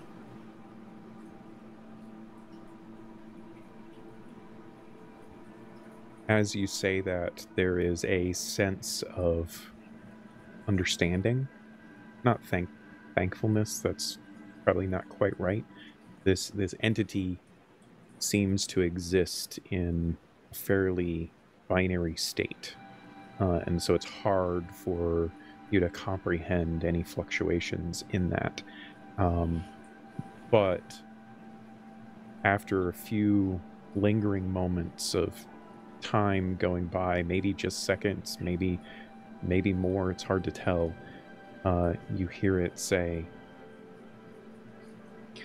"The masked entity below wields fiendish power from the planes beyond, an arcane force that resonates with the echoes of the Illuvans now. I can lend you my strength to suppress some of that force, to aid you in the confrontation ahead. But you must stop what is happening. The unraveling could unleash devastation anew upon the entirety of the world, and not just where we are today, but through all of time."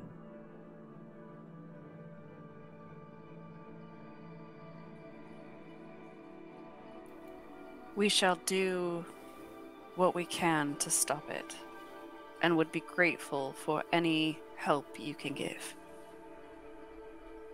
And as you say that, there is a moment of panic from each of you as the shadows and the light just dematerialize into nothingness, as if they never even existed, almost in the blink of an eye.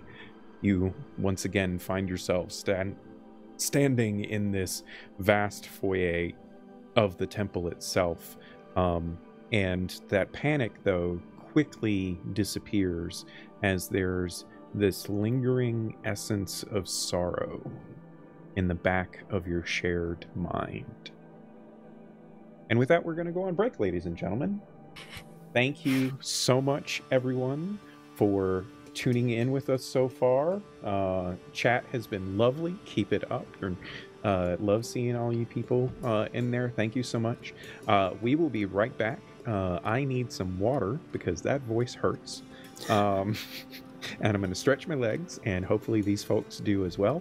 We will be back in just a few short minutes. And if you're watching us on VOD, I'm looking at you, Stacy UK. It'll be just a few seconds. So see you all shortly.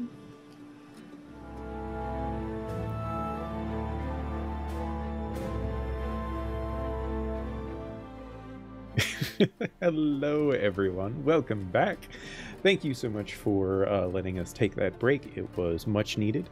My throat feels significantly better now. And I'm going to stop talking here in a few moments and let these fine folks actually take up some more of that burden. Welcome back. Glad you could join us. We've just finished a encounter with a fragment of a shadow of a remnant of an ascendant that might have once existed long ago and was somehow caught up in the confluence of events that led to the Illuvans. And so our companions now must try to figure out what that all means and decide for themselves what comes next. So, ladies and gentlemen, as we come back into this fun, there you stand in the foyer of this temple, once dedicated so many centuries ago to all of the knightly paladinesque orders of Intreskel, a place that they called home, that they used to honor their fallen, as well as bring in new members to the various orders and holy, righteous, divine causes that they had. And here you stand, having just, in the ruins of it, having just dealt with the remnant of an unknown, unnamed ascendant that has been forgotten in history, that now only you seem to know. What would you like to do?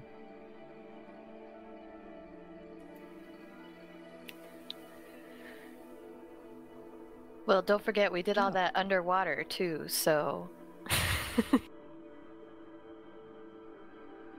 I suppose we should move forward. I I think feel so. like I want to process that a little bit more, but time is of the essence, so. you're feeling okay after the whatever happened to you, Maeve, with them? Yes, I think so.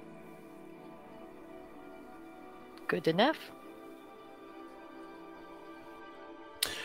Yeah, let's get let's get this over with. It's a lot right now. You're doing great. Thank you. I really don't feel like I am, but I appreciate that. So, you press on. As you descend into the chambers below, shadows dance across the walls as this etherealness of the light that manifests from the coral and remnants of luminescence just seems to fill this place with power. A kind of strange energy that fills the air. It resonates in you and through you just as it resonates all around you, almost as if you are breathing in whatever divine essence is left over here. As you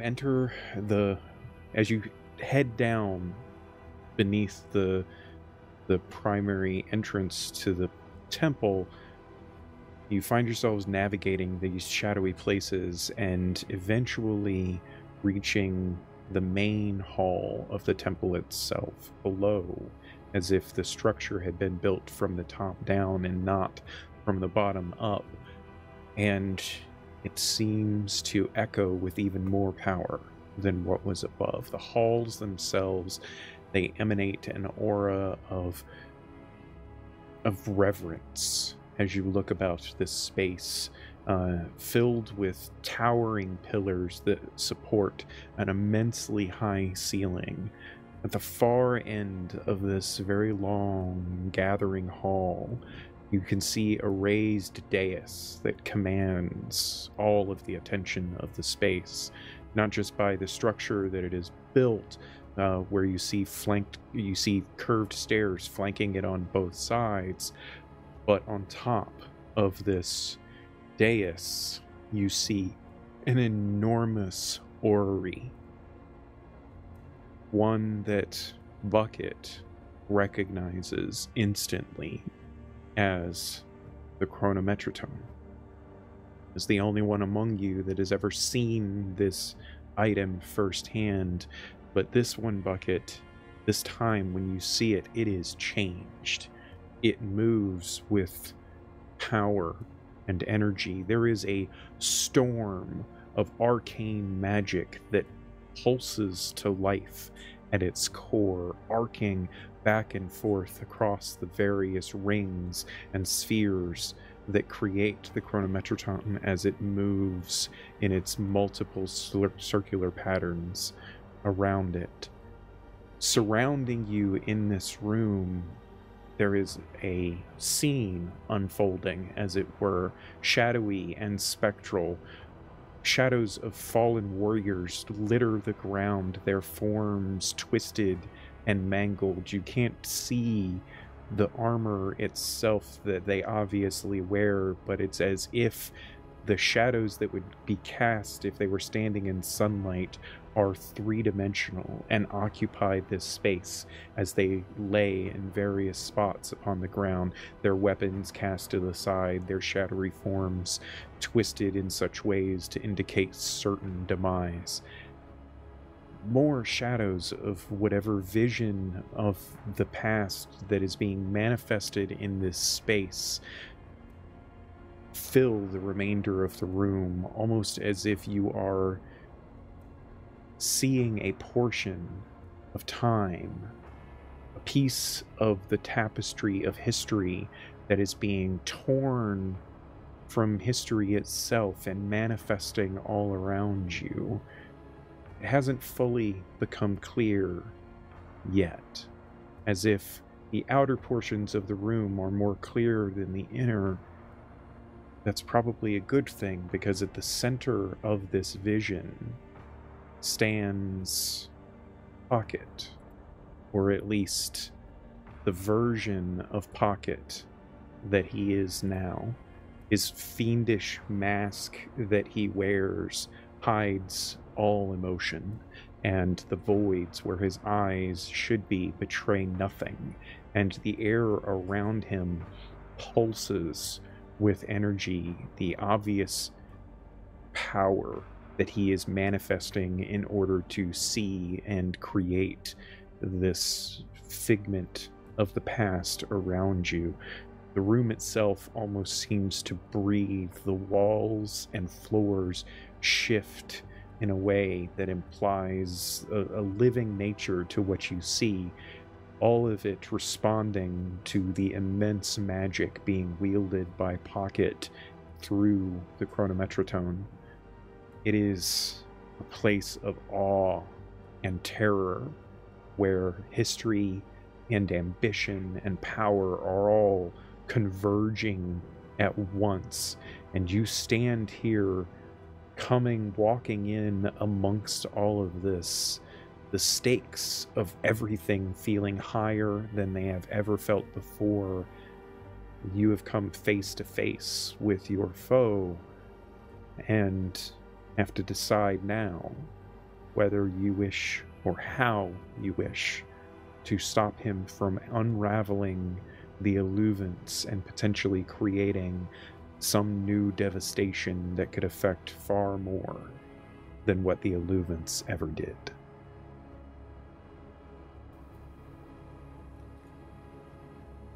And so, in a desperate attempt to salvage a friendship lost to darkness, Bucket's fingers close around the latch of his broad undercarriage transport trapdoor. Its watertight unit filled with memories of their shared laughter and dreams. And with determined resolve, he strode through the space where Pocket, once a cherished companion, now stood consumed by the very malevolence he had once protested against. And holding out a sandwich like a beacon of their shared past, Bucket's voice trembles with earnestness as he implores Pocket to remember the bond they forged. Pocket, he says, this sandwich holds our journey, our struggles, and the moments that defined us. Please, take a bite of what we were, what you were. There's still goodness within you. And as the shadows flicker across Bucket's face, he hesitates, uncertain as he hopes for a spark of his old friend's former self to break free from the chains of villainy. And as he ponders this, he pulls out more sandwiches for everybody else as well. Nice. They just pulled wet sandwiches out of the butt. No, it's watertight. They're dry. They're fresh as the day they were cooked this morning. But now it's in water. Like, they have to be soggy now, right? Well, at least for Pockets, he pulls out a pellet of dryness and he creates a dry space for the sandwich to exist. Sick. Nice. Sick. Roll a persuasion check for me. I was originally going to have you roll this with disadvantage, but I'm going to say you have advantage because of that amazing description and everything that you went through for that. So Plus it'll counteract. It will counteract, and it's just a straight roll. And Maeve, you said you were going to give guidance? Mm-hmm. There you go. All right. So persuasion. Mm-hmm. All right. I can't give the help action to grant advantage by eating sandwiches from the butt. Unfortunately, advantages don't stack. All right, that's cool. So just one advantage is enough. Well, the advantage None. counteracts the disadvantage, so it's a But straight roll. What does the guidance do? A D4. D4. D4, okay. So we got a 13 plus... Nope. Plus, it's coming. 2, so 15. Okay.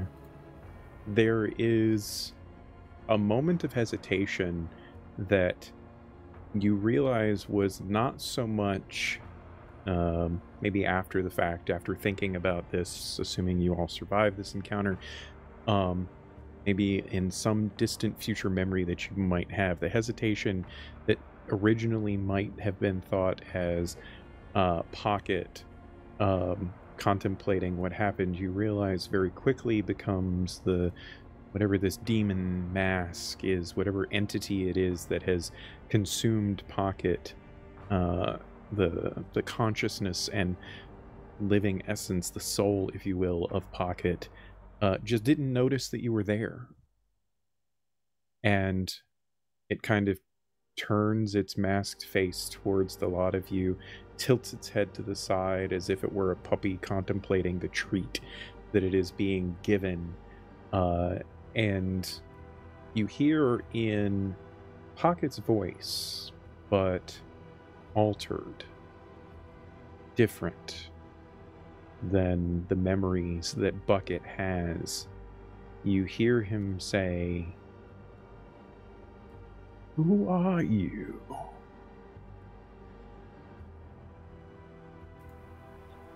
Bucket, keep going. I am your friend. I have known you since the day I woke up the second time. You were the one that put me back together. You made my bed.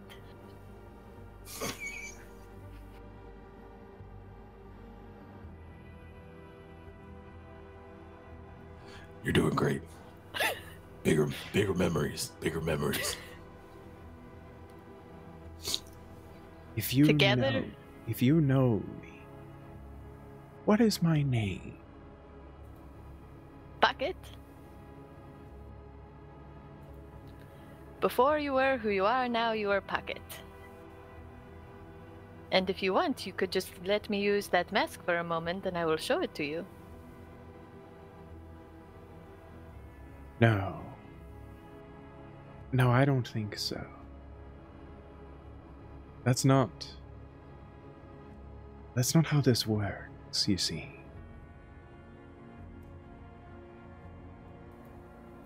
But friendship always works. I prefer family. The friendship. But there are two ways of seeing, with the body and with the soul. The body sight can sometimes forget, but the soul remembers forever. Yeah. That is why I no longer have a body. And why I am only soul.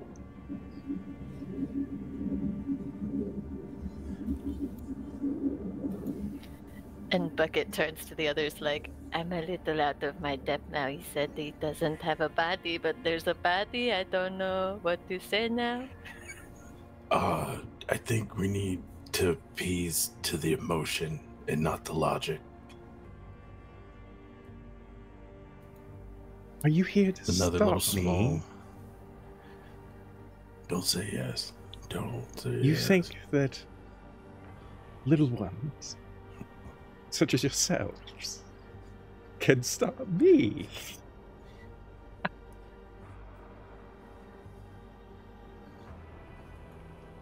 You are not very big yourself, with your mask being all that you are.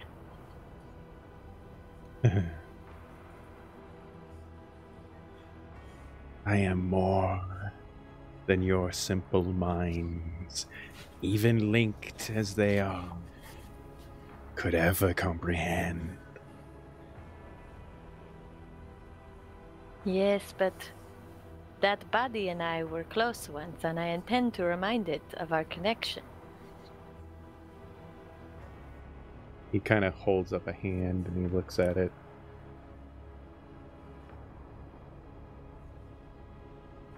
You just made a mistake. Damn. It's gonna get rid of the body. That means that you care for something. And I possess what you care for. And as he says that, you see his hand just twist in a non-natural way as it pivots, and echoing through the waters around you, you hear his bones snap and creak in such a way that he obviously just physically injured to a significant degree the hand of Pocket.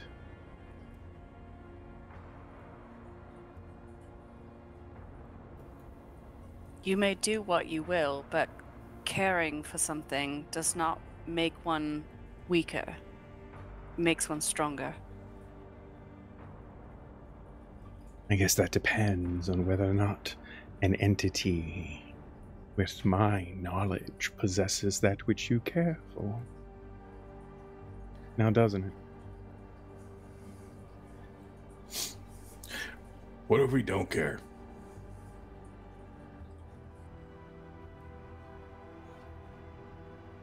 I mean, I guess I'll just kind of say it out. I don't really care what you do with Pocket. I don't know Pocket. I have no connection to Pocket.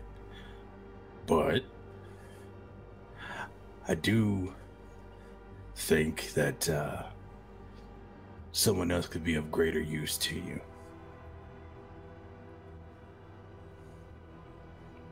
Are you offering your usefulness?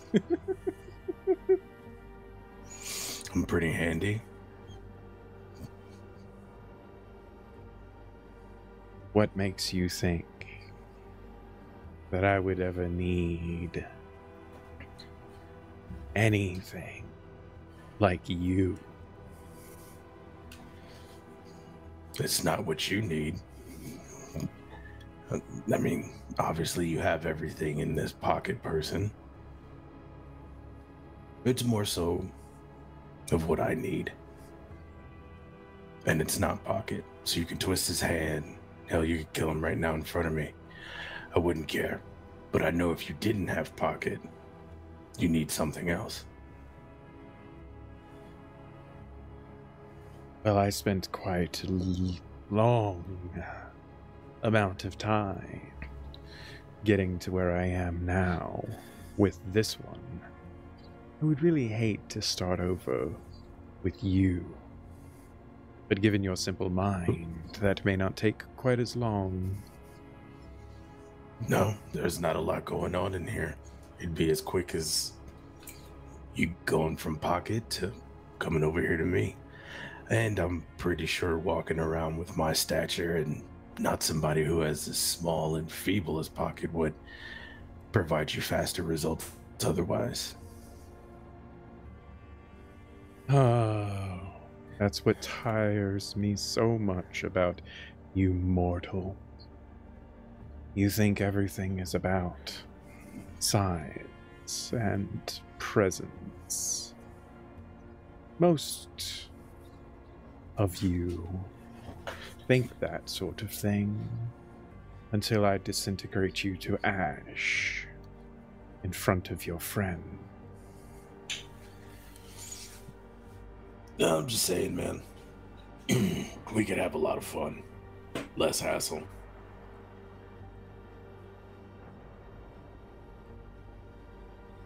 As interesting as that might be, because it has been a few millennia since I felt one of your ilk.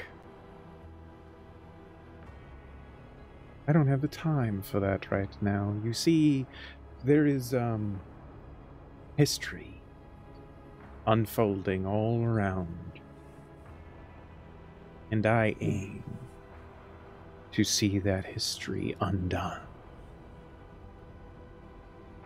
And well, that's a little bit more pressing to me right now than whatever mortal baggage a body such as yours might afford me. So what do you intend to do about them? Then he gestures to Maeve, Sign, and Bucket. Well, I guess that's up to all of you. Would you like to see what this world could be if those entities, and he looks up at the sky, didn't influence everything it is that you mortals do in this world? I think it would be hard for us to see it with our weak mortal eyes, but behind yours, I could probably have a better understanding. How about you show me? Be careful what you ask for. I'll ask it again.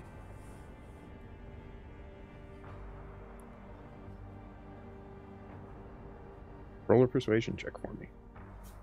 Let's do it.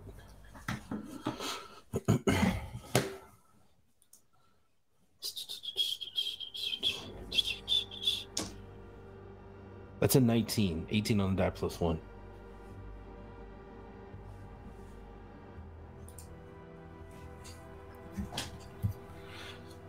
Joy is yours, man. You want me to understand what the history that's unfolding? I'm willing to do it. But as you say, my ilk probably be too weak to perceive it. I'd like to see what you see. All right, then. And he is standing there like this, too. He's just like... Yeah. All right, then. And he just kind of starts floating towards Wraith. Do any of you do anything hold on now. in response? Oh. Hold on now. Hold on now. I don't want to be imposing. So I'll kind of meet him halfway. Do any of the rest of you do anything in response to any of this? I, as a human person, have a lot of things I want to do. But Sai is a peaceful person. So I think observing what's happening and trying to plan ahead is what's happening. All right. Deb, Annika?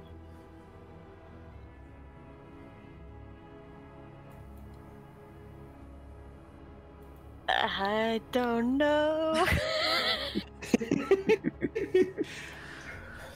You guys, trust me. Famous last words. I trust you. I don't trust that motherfucker. That's the Yep. problem. Ooh, little old me. Mm-hmm. Maeve is gonna prepare for shit to go down and is gonna cast aid. Okay. So y'all get your hit point max increases by 5. The three Oh, of them, or nice. all 4 of you? All the 3 of them. Okay. Thank you. Sai will be waiting for a physical altercation to begin. So I think I'll just hold on to a second level guiding bolt aimed straight for the mask. Just hold on to that just in case. Gotcha. And Bucket wants to have a reaction ready to get at the mask, if there is one. Like, he wants to take it Sure. off of Pocket. Sure. All right. Well, Wraith and Demon Prince Pocket float towards each other until they meet, like, just a little bit in front of all of the rest of you. And Pocket just stands there. He floats there. All of you are floating. Like, you guys aren't necessarily walking in the space. He just floats there in front of Wraith. And with the twisted and broken hand that you can hear creaking and like bone scraping, he like lifts it up and gestures towards his mask, and he says to Wraith, "Go ahead, take it off."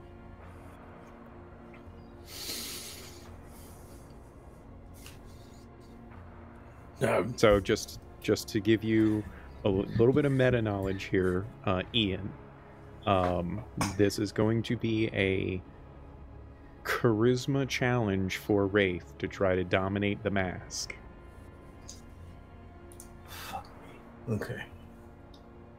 He has to overcome the draw, the power of the entity that occupies this mask in order to not be conversely dominated by it. Okay, and question with that too, above table. Is it because and I don't know if this is the case,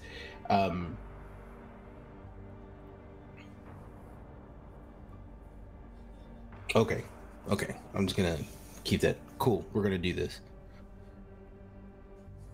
Cool. Are you going to reach out and try?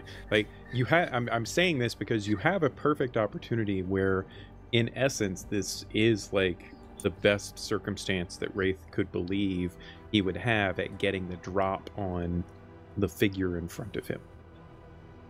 So yeah. What action is he going to take in this moment, as Demon Prince Pocket has offered the opportunity for him to attempt to take the mask off of his face?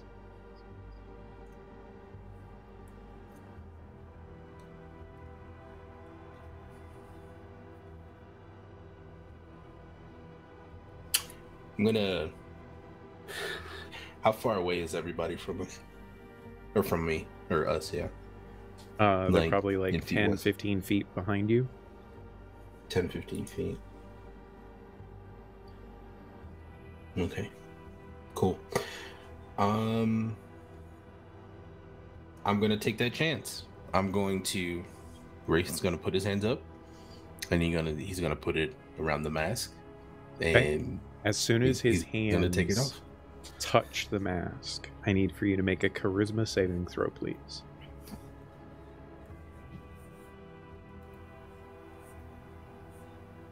And can Bucket just be listing a litany of like friend memories to give a charisma boost? Like he's saying all the memories that he and Pocket share? That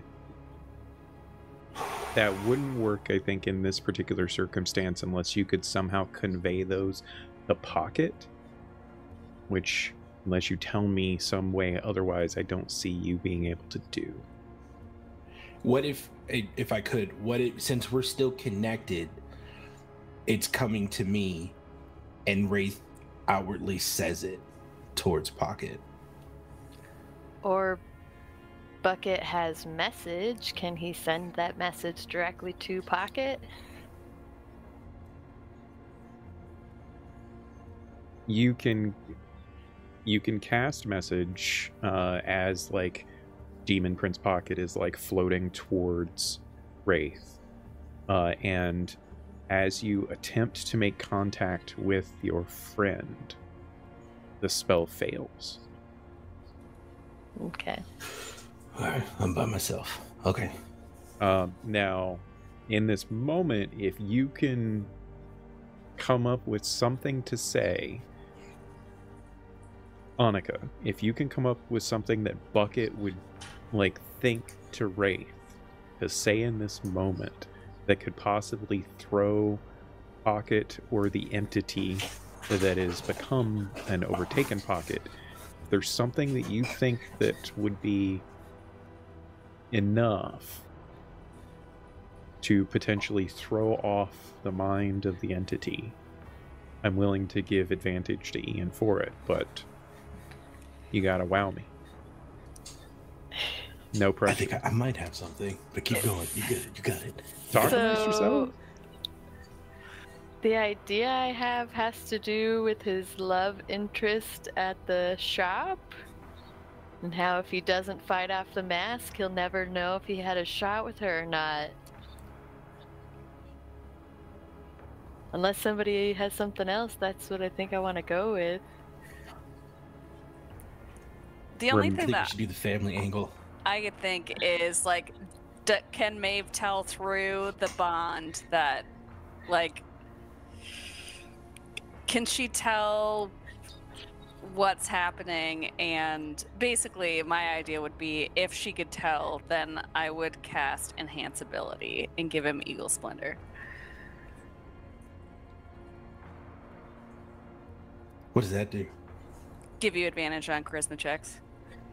That's a Who? touch It spell. would be a though, check, other so than- not a. That's true. Because I was looking at the same thing. It's checks, but not saves. Right. Because that's essentially what I'm doing. Yeah. Yeah. Yeah, that wouldn't. What are you going to say to potentially give yourself advantage here, Ian? Oh man. I think before touching the mask, Wraith like goes back to when the mask said that he's more interested in family, and then before Wraith goes, just it's a funny thing about family. A lot of people think it's the ones that you're born with, but really it's the people who stuck by you when you didn't have anything. And Pocket, if you're in there, I know this annoying hunk of metal back there. They've been around for everything that you could throw at them. And I'm sure you had people who left, but Bucket still stayed. I don't know if that's something worth erasing. Can I we go cast for the mask? confusion? Well, I'm going to give him advantage for that. Okay, great. Yeah. As you convey that and reach your hands up and grab onto the mask there is a moment where you can feel as if there's something screaming in the entity that you have just touched, as if something or someone is trying to get free. So I will give you advantage for the distraction on this charisma saving throw. Just so you know, your DC is 20. All right. Well, the first one didn't go. Damn. I didn't make it. I got an 18. Okay. So close. So, as your hands touch the mask, the rest of you can see Wraith's body twist and arc. I would like to cast my spell. As immortal agony starts racking through his body. Ian, Wraith takes 43 points of damage. And Beth, you can go ahead and do your spell. Thank you. I shall.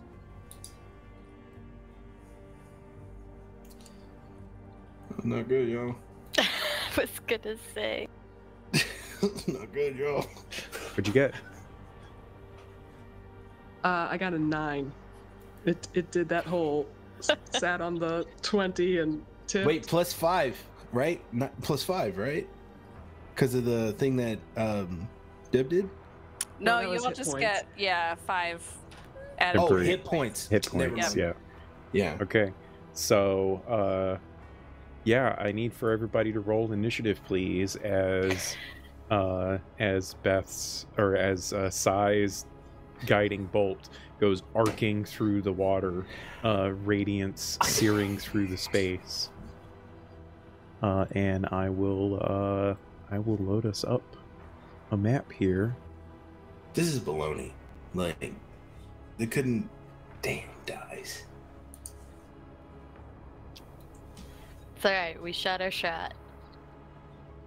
Right. So I I'm felt going it too. to. I felt it. I was just like, oh man, we're just gonna take this thing off right now. Nah. Let's do this. So, this lovely map, ladies and gentlemen, is by Cze Peku. It's an amazing, amazing map.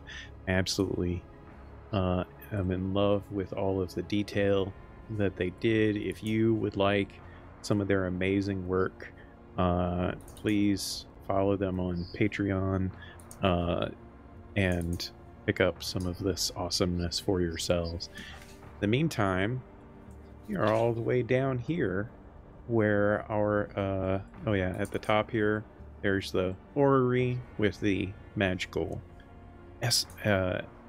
emanations coming from its core, and here are our companions as they attempt to deal with this situation. Let's see here. I need Maeve and Wraith's initiatives, please. Dirty 20. Okay, 22. Jeez. All right. No, I'm sorry, 21. But That's fine. It doesn't matter. So, at the top of the round is Wraith, who had the highest initiative here. Wraith, you are currently stunned and unable to take actions.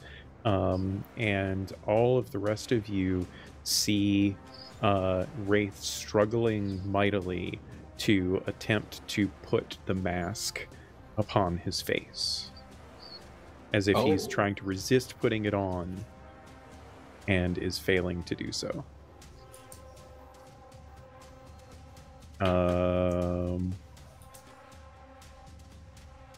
Now it's Maeve's turn. Oh boy.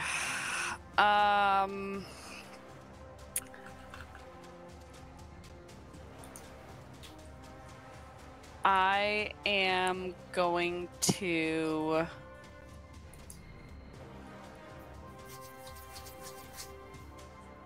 I'm going to cast Shillelagh. And then I'm also going to cast Bark Skin on myself to boost my AC just a little bit. Okay.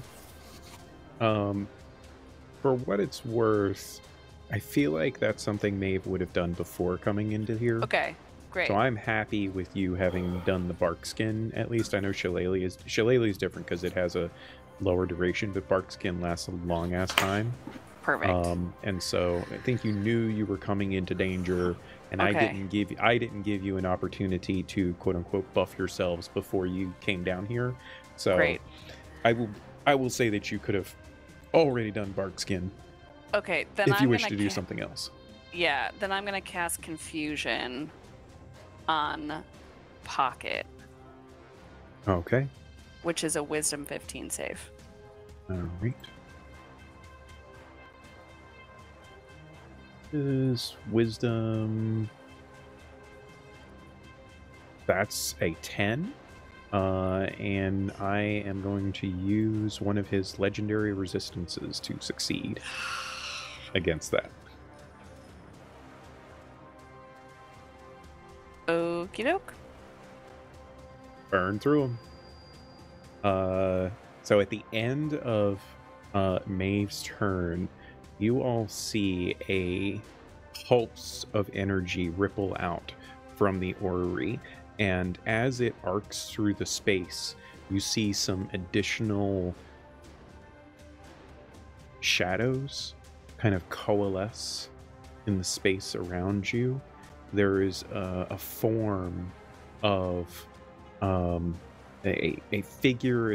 You can't make out detail of them, but in the space you can see this figure holding their hand out in front of them in an upward fashion and seeming to manifest some type of energy in their hand, and then behind them their other arm is outstretched pointing backwards, and there is an arc of additional energy that is connected to this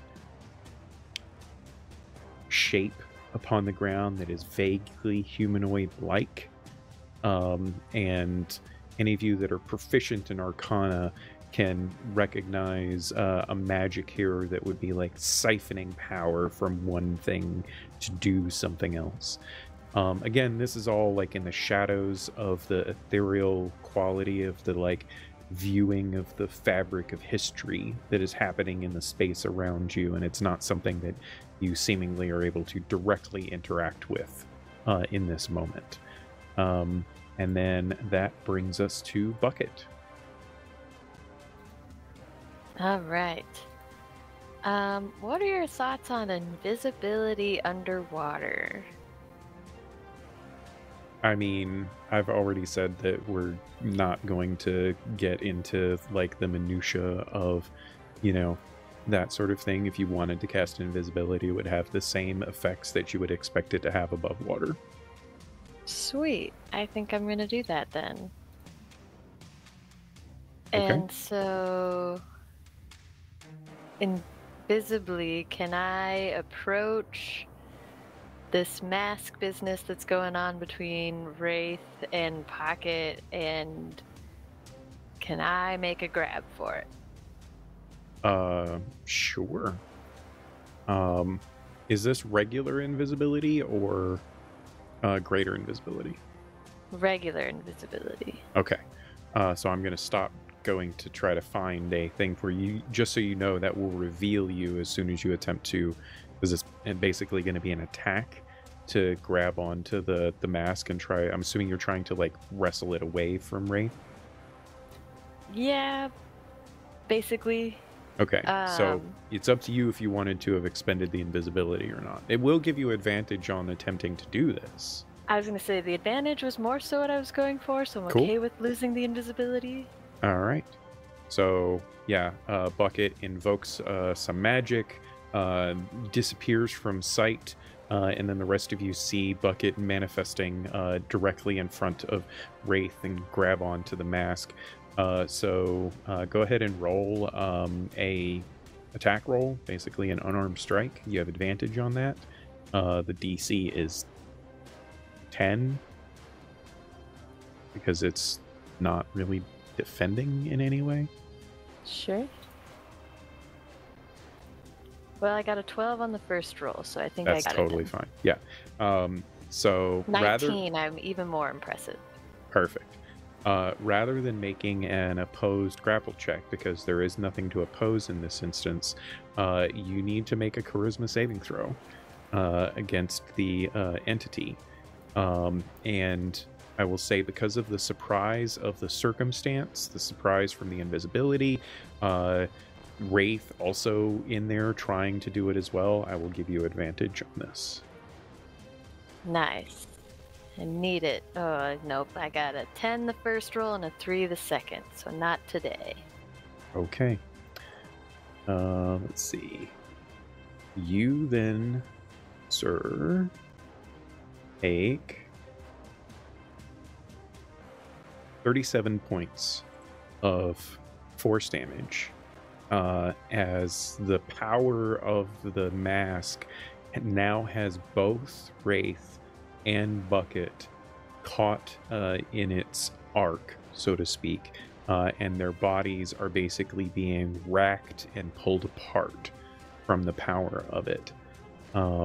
And I should also mention that either of you could end that if you willingly gave yourselves up to the mask.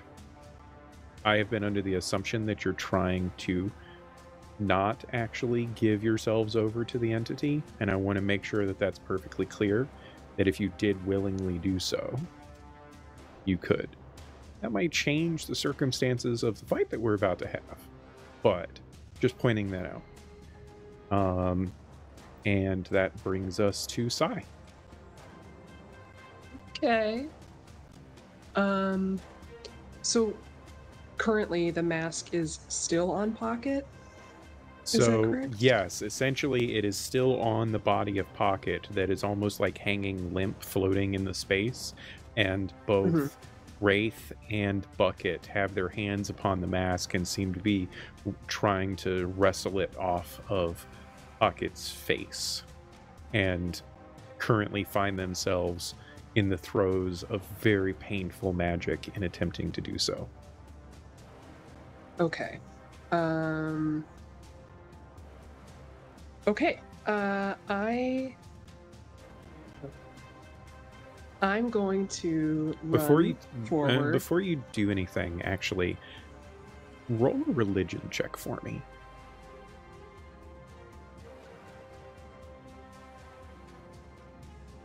7. Okay. As Sai moves away, she has the distinct feeling she's missing something. And that's all I'm going to give you. What would you like to do? Does not help me. Well, roll better.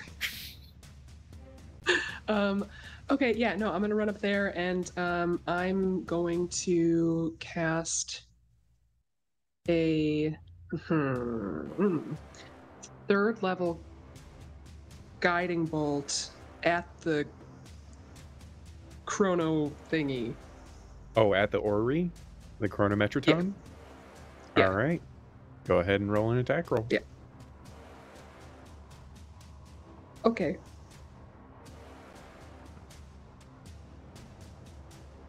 $18? That hits. Is it? Yeah. Fantastic.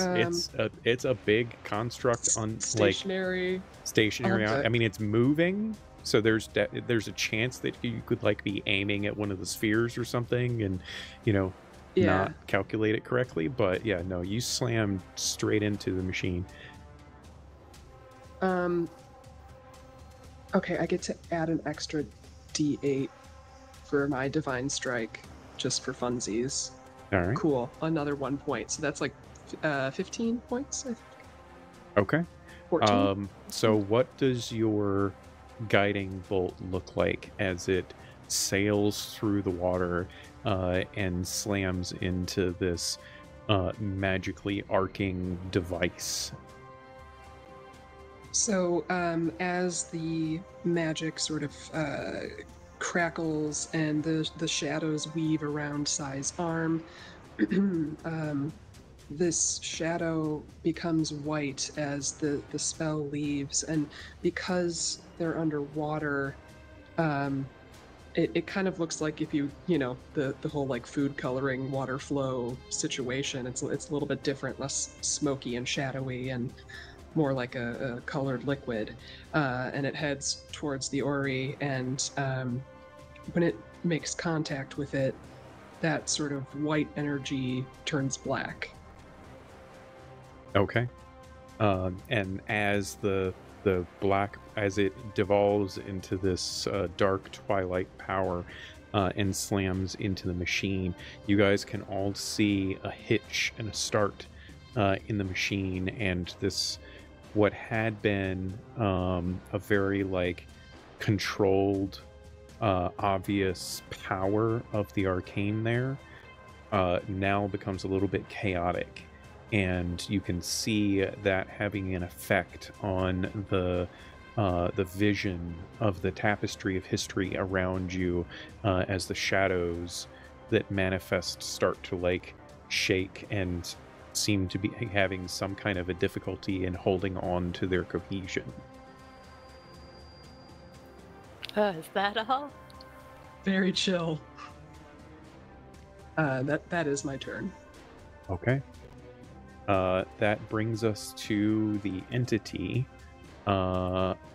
It is going to... So it has a connection with both Wraith and Bucket in this moment.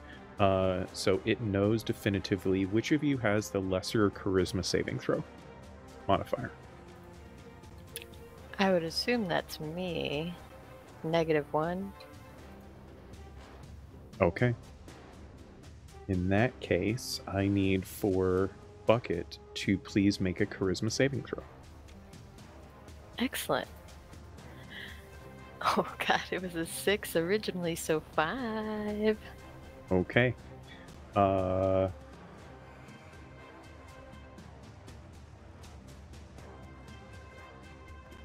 I'm just making sure that I have this right. Yep. Okay. So Bucket, what is your most powerful attack spell that you have at this moment? The one that does the most damage? Yes, the Is one that what does the you're most looking for? damage. Looks like Chromatic Orb at 3rd level? Okay. You need to cast Chromatic Orb at 3rd level against Sai. Nice.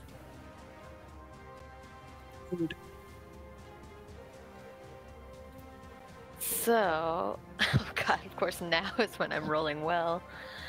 So that's a 24 to hit. Okay. That hits. Yes, that will hit. Okay, great. And that is 16 damage. And what kind of damage is it? I guess I wasn't sure if you had a preference as the one who instructed me to do it, but if Bucket was it's not Chaos Bolt, it's Chromatic Orb, so you get to decide. This guy likes fire. We'll go with fire. Alright. Fire. So as this orb of fire sears through the water, leaving steam in its wake, it slams into the back of Sai, hurting them. And Sai looks over and can see Bucket's outstretched hand pointed at them. Son of a bitch. And that brings us back to Wraith. You, sir, need to make another charisma saving throw.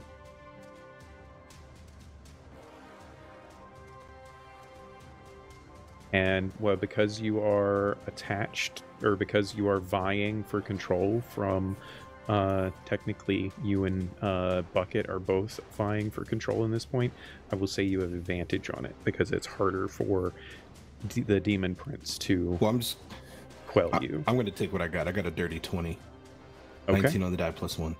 All right. Yeah. I don't think I can do better than that right now. Yeah. So you feel yourself come back. You are racked with pain, obviously, from the injury of your body, like almost physically tearing itself apart. And you hold on to the mask, but it is still technically attached to Pocket, and Bucket is holding it. But you are yourself again. You have control of yourself right now. So Okay. you have whatever it is you want to do. If you wanted to attempt to rip it off of Pocket, that would be an athletics check, but it would actually be opposed athletics against Bucket. And Bucket would have advantage because of aid from Pocket in attempting to do so. So that's an option for you, but you can also do other things if you want to do other things. No, I want to take that option. You said athletics? Yep, so it's opposed athletics. Annika, you need to roll athletics with advantage. And Ian, you're just rolling straight athletics. Oh, spicing that one Oh, we're right in it. away. Oh, followed by a nat 20. So, that's 22. So what if we get the same? Because I got a 22 too with my plus 8. I'm going to say in this instance, tie goes to the nat 20. Sorry. Okay. So Wraith attempts to wrestle the mask away and can feel Bucket, like, it's kind of hard to see expressions in Bucket's face, but you do hear in your mind like this almost screaming, "I'm sorry," as Bucket is like preventing you from doing what it is that you want to do. Bonus that's action? my action. Yeah, do you want a bonus action?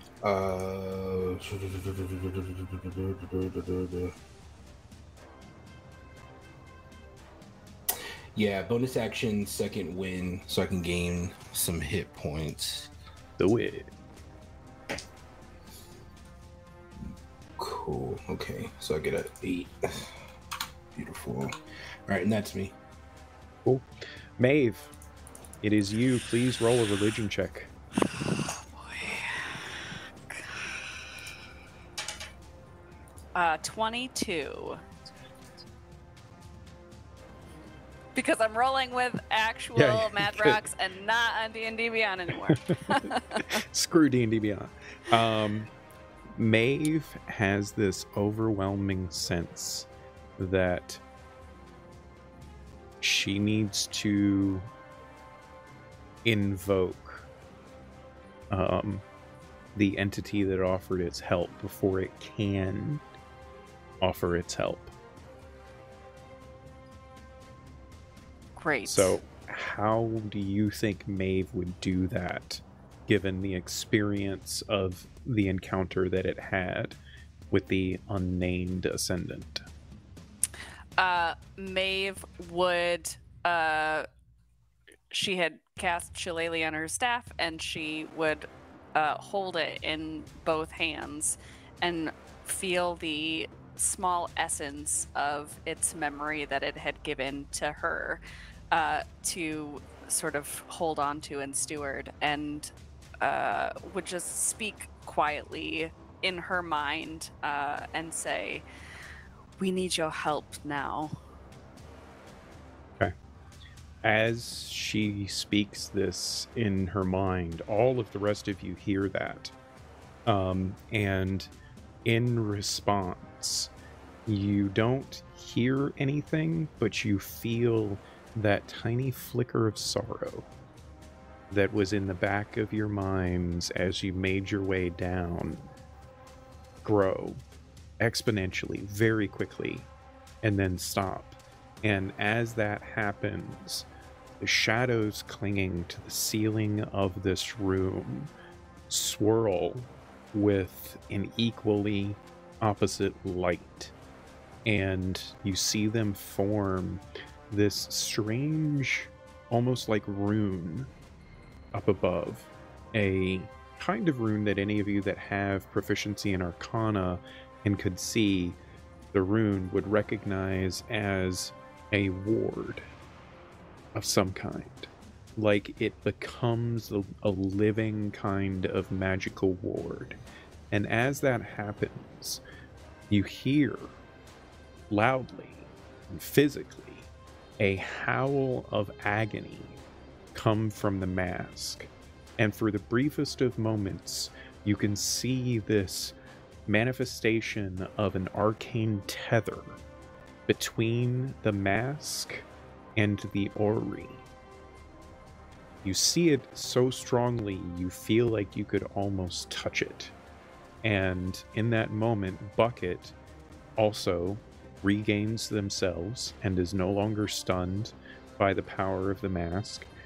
His hands are still on the mask itself, but the howl of pain that is coming from the mask right now, you feel means that the mask is currently struggling to maintain the kind of power that it once had. And who is proficient in Arcana, actually? Because I don't know. Are any of you proficient in Arcana? I am. Bucket? Okay, Bucket, being proficient in Arcana, I will say, you recognize in this moment the jerky motion of the broken hand and Pocket's regular hand coming up, and they are attempting to invoke, like the closest spell that you can think of it would be a dimension door, but it's not quite right. And you're not entirely sure if it's not quite right because one of their hands is broken or not, but that's like they're trying to teleport away from this particular space in some way. So they're attempting to invoke that as they are being suppressed by the living embodiment of an arcane ward that is the unnamed ascendant above. And all of you can feel in this moment that you have an opening. It's just a question of whether or not you can capitalize on it. And it is still your turn, Maeve.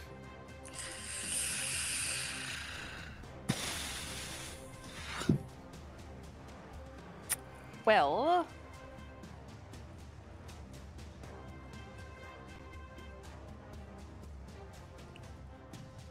I am going to...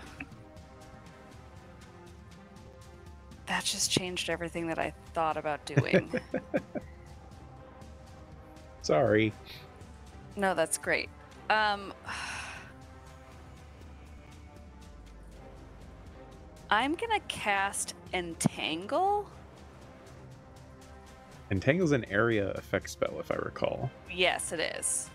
Okay. So it'll entangle everybody. Right. I mean, all three of them. I'm assuming you're casting it in such a way to affect not yourself and Correct. Yeah. Okay. So the Pocket will actually automatically fail that because of their current situation. Bucket and Wraith both have wherewithal to be able to roll the saving throw against it. Is it Strength dex save? 15. Strength. Okay, strength save is 15. 17. Stop. I got a 17 too. Plus 5, 12 on the die. Twinning. Right. All right, so Fighters if they are both sick. succeed, what happens for them?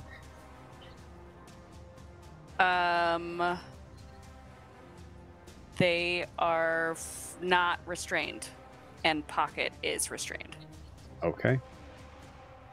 So with restrained, I will say that is going to prevent them from being able to, even if they do recover from the thing that is suppressing their magic at the moment, they are prevented from being able to finish whatever spell that they are trying to invoke. Would you like to do anything else, Maeve?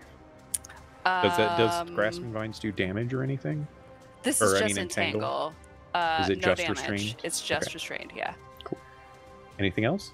I am gonna move to the other side of the group, closer to Sai. Okay. Then I will say you actually probably did that first, Sure. so yeah. that you can cast the vines, you know, in such a way to not impede you inside. Yep. Wonderful. Yeah. So with that, at the end of Maeve's turn, you see another pulse of power come from the orrery. And as this pulse ripples, it is much more chaotic than it was previously now that the orrery has been damaged. However, you can see, not now that you also see the tether between the prince and the orrery, you can see that tether seems to grow brighter and stronger, and more shadows start to manifest in space around, and you can see 5 shapes that appear to be warriors in like heavy armor. They're different in size. One of them is like almost 9 feet tall. Another one is, thin and lithe and, barely 3.5 feet tall. And they are just like surrounding this mage, for lack of a better term, the shadow of the mage that is like siphoning power off of something in this representation of history. You see that they are like all moving together to surround this mage with weapons raised and attacking the form of them. And the shadows themselves start to coalesce into shapes that you can more easily see the definitions of, and then start to actually have a little bit of color within them, and you can feel the scene starting to become almost real, and you know that you don't have much time left to stop whatever is happening. And that brings us to Bucket. So Bucket, you know that the entity that is the mask, their power is being suppressed. There are vines that have snaked up the body of Pocket, as well as the mask that seems to be holding it all together. The form of Pocket, the physical form of Pocket, is like struggling against the entanglement of the vines themselves. The entangling vines, I think, also, if you end your turn in them or begin your turn in them, something happens. Deb will look that up in a second. But like, you can feel the vines themselves trying to reach out to grab onto you as well. What would you like to do? Well, I'm interested in potentially trying to get this mask off of Pocket. But I'm also interested in this bond with the Ori here, so we can see that bond.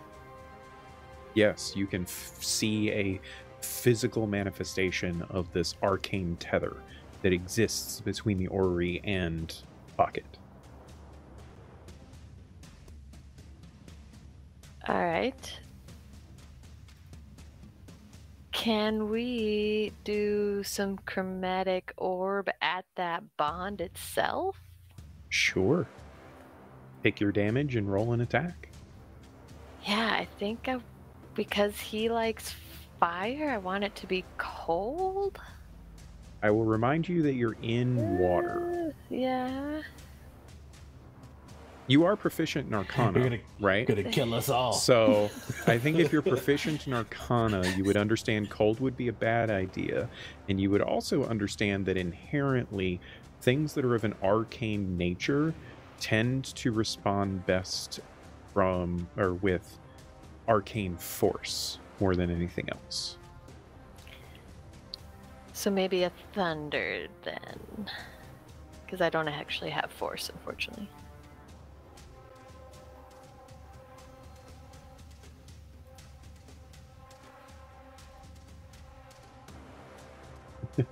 Oh god. We have new emotes, people, by the way. Kev Lull, Beth Shook. Miko facepalm are all new emotes that we got recently. Thank you, Andrew. And thank you, Cozy Bean, for spreading the the emote love. Yeah, so you're dropping some thunder damage on it? Yeah, I suppose so.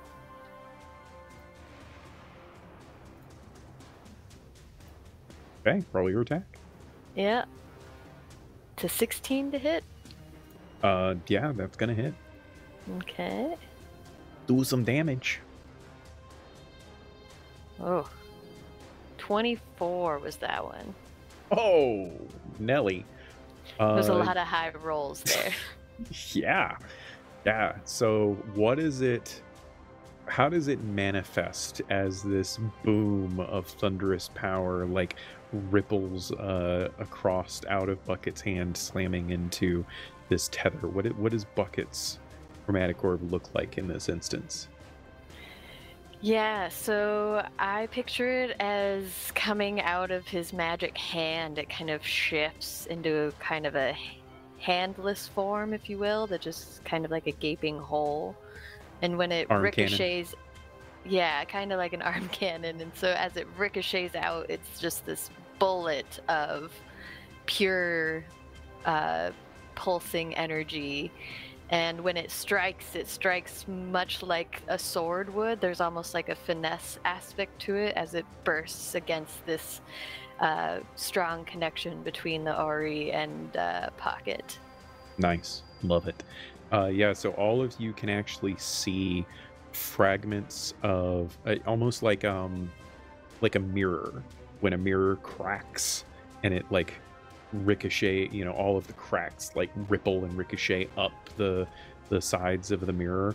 That's what the tether looks like at this point, just a series of cracks from within the arcane energy, and you can actually see some of the arcane energy of the tether seeping out into the water around it. And that makes it Sai's turn. Okay, seeing the damage that's been done to the tether,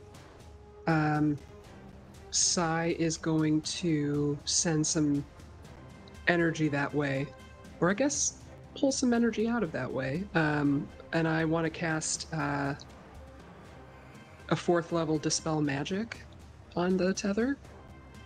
All right then. So 4th level. You need to roll a spellcaster ability check. For you is wisdom, and you can this is a homebrew rule that I use, by the way, guys, for Dispel Magic, so don't go looking it up because it's going to be different than the book. Go ahead and roll a spellcaster ability check, and you get to add 4 from the 4th level spell slot that you are expending. Okay. So your wisdom modifier is what normally? +4. Okay, so you're at +8 to your total d20 roll. Okay.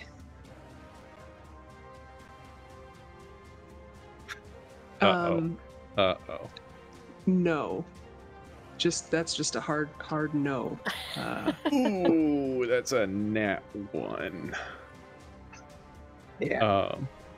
So yeah, unfortunately, with that nat 1, if you'll allow me the narrative control here for a moment, Sai goes over and like clutches onto the tether, bearing in mind it's not a fully physical manifestation, so it's more just like trying to evoke some kind of a power. And as they clutch on to the tether itself and attempt to counteract and unweave the magic that is there,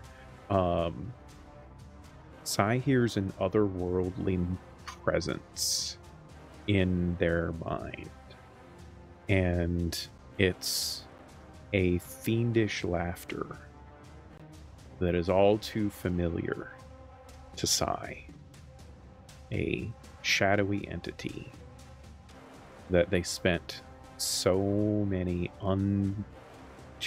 much time before running from, and that shakes them to their very core, and it undoes their dispel magic before they can fully finish it and attempt to shatter the weave of this tether.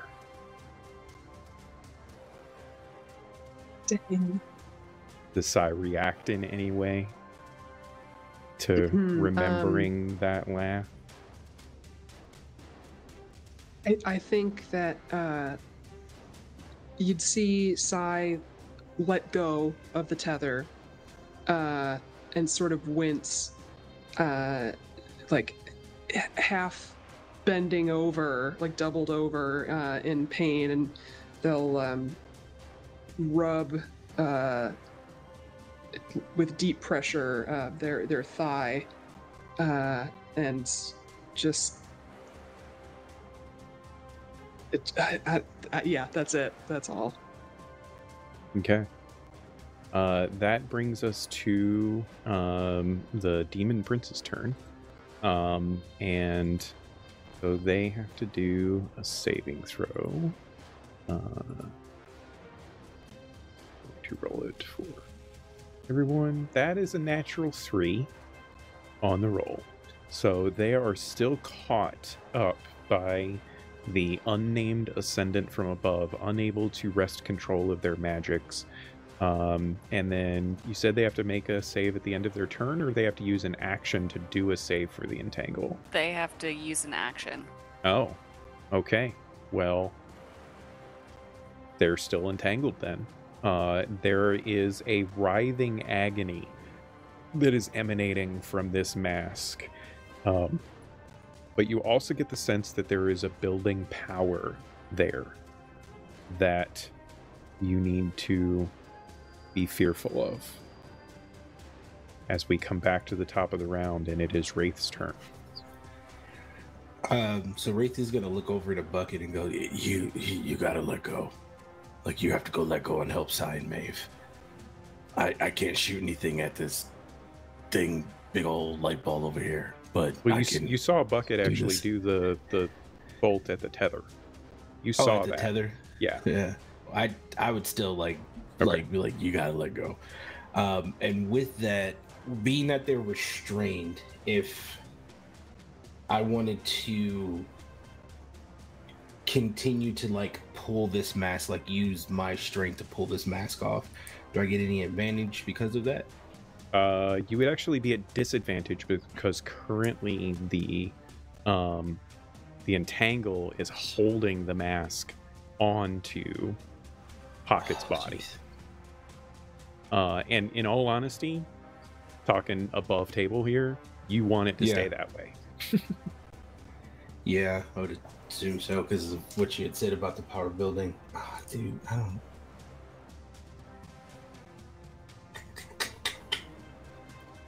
And the only thing that I could think of, the tether is there. Pocket, so. You are in difficult terrain because of the entangle, but you have a bonus action move that you could do. You could move you would have enough movement with that to be able to move around. You could try to physically attack the tether. Just saying. I think I'm gonna do that to move to where I'm in better positioning with the tether. And would that just, can I go behind Pocket? Yeah. And just move behind Bucket. Okay. Oh, move behind Bucket. It's behind I'm Bucket. sorry, Pocket. Sorry. Pocket. Gotcha. Yeah. All right. So you can move over to there basically, and just because you get the sense that the unnamed ascendant has caused this semi-physical manifestation of the tether to occur. And so that affords you an opportunity that you may not otherwise have. And he has advantage because he's flanked now. I don't do flanking rules because that's dumb. All right. Perfect.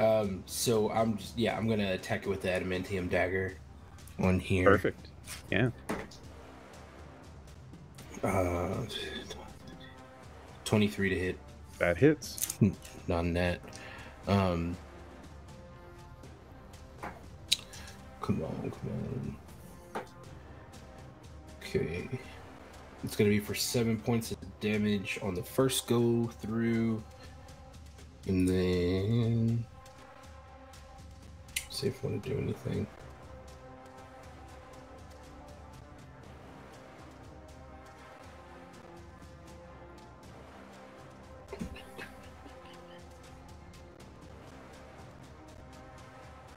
Okay. And then I'll just do just another adamantium dagger. That's going to be an 18 to hit. Yep. Oh, beautiful. And that's going to be another 7 points. Sick. Excellent. So 14 points in total. Yeah. So you all see Wraith just like shear off chunks out of this arcane tether, and every time his blade comes into contact with it, you can see this ripple through it of like a pulse of energy that it's trying to resist falling apart, basically. We're going to action surge. Okay. So, can hit that bad boy 2 more times. Boom. Boom, boom, boom, boom, boom, boom. That's another 18 to hit. Yep. For 5 points of damage. And then... Okay. That's a nat 20 on the second one, on the second attack. Is that what that Nice. is? Yeah, that's a picture. Cool. Nice. So, the max that I can do is 7. Okay, so whatever On your this? normal dice is, plus 7. Okay. For Also a nice home 14. die. 14.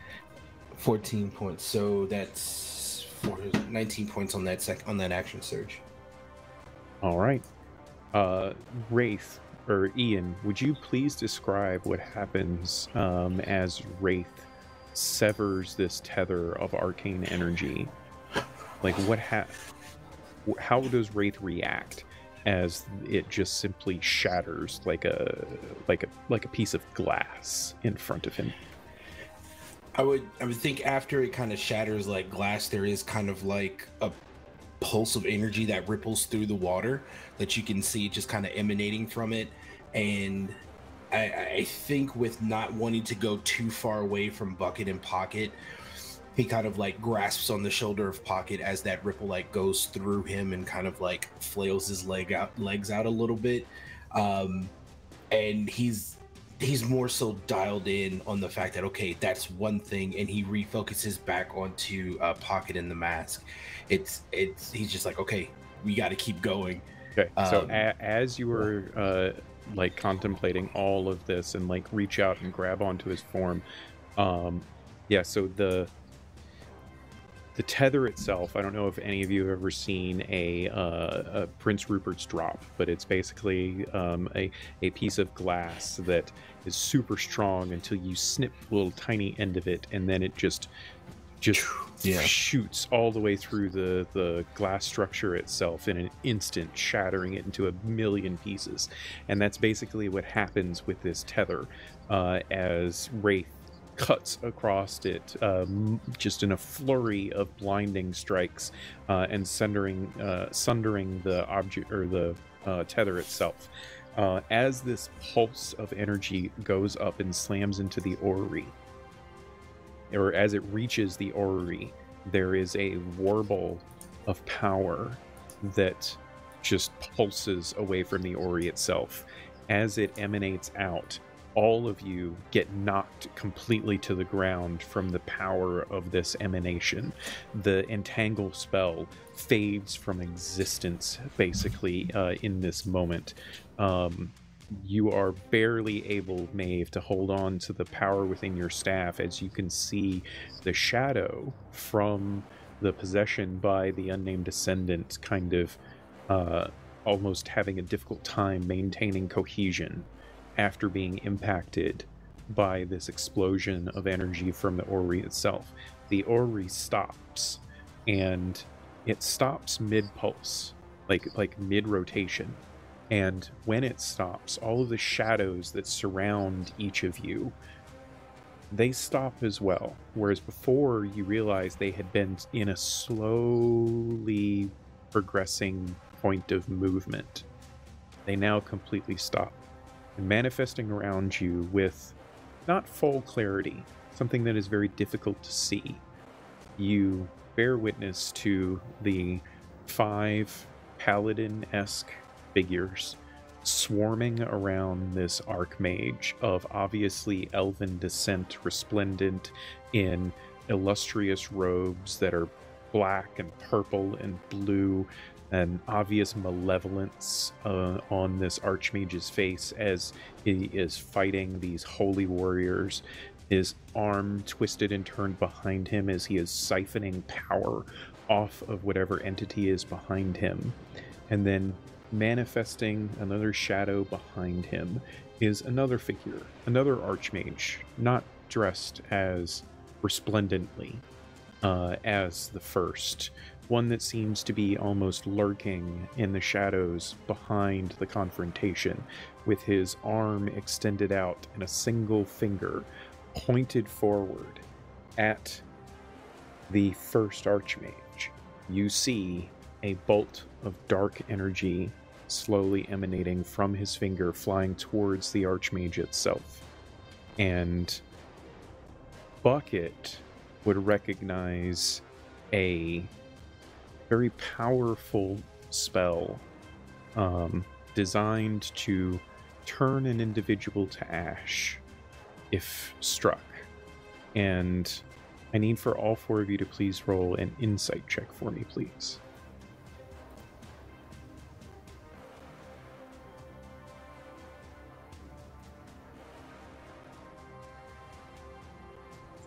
Mm, 15. 17. All right. Dirty 20. Nice. Oh. 19. Excellent.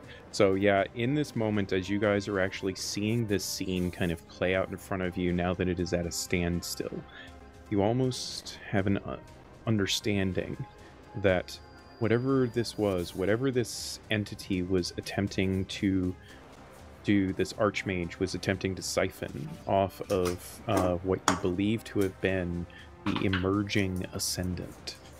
As the ascendant was being born, somehow trying to siphon the power of that for his own purposes. You get the sense that this other archmage, seemingly allied with the first, somehow stopped that from happening.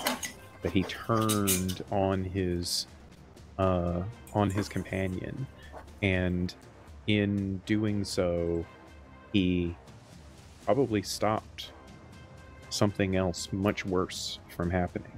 Same implications that you had when you first started coming down here about what undoing the Illuvans might mean. Caused the Illuvans, sure, but there had to have been something much worse that was about to happen. And in these moments, as you all come to this realization, you find all of the shadows just starting to fade from existence as the orrery's power seems to slowly start diminishing. And as you all kind of stand up and look around, Wraith is the first to notice that the mask has cracks forming in it now, and Pocket's body lays motionless on the ground there.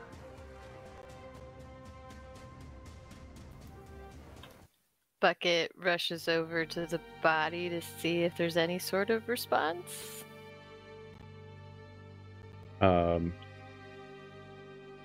You rush over, scoop up Pocket's very limp form. The way the body kind of ragdolls in Bucket's arms, there is no misinterpreting that the physical form of Pocket is very much deceased.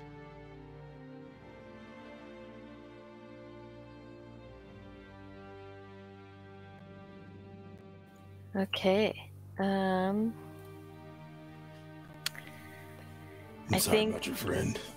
Yeah, in that moment, he thinks about how Pocket's warmth and compassion and unwavering friendship was a beacon of light in Bucket's life when he was still trying to remember what exactly had happened to him, and how his laughter was infectious and made even the gloomiest of days into moments of pure joy.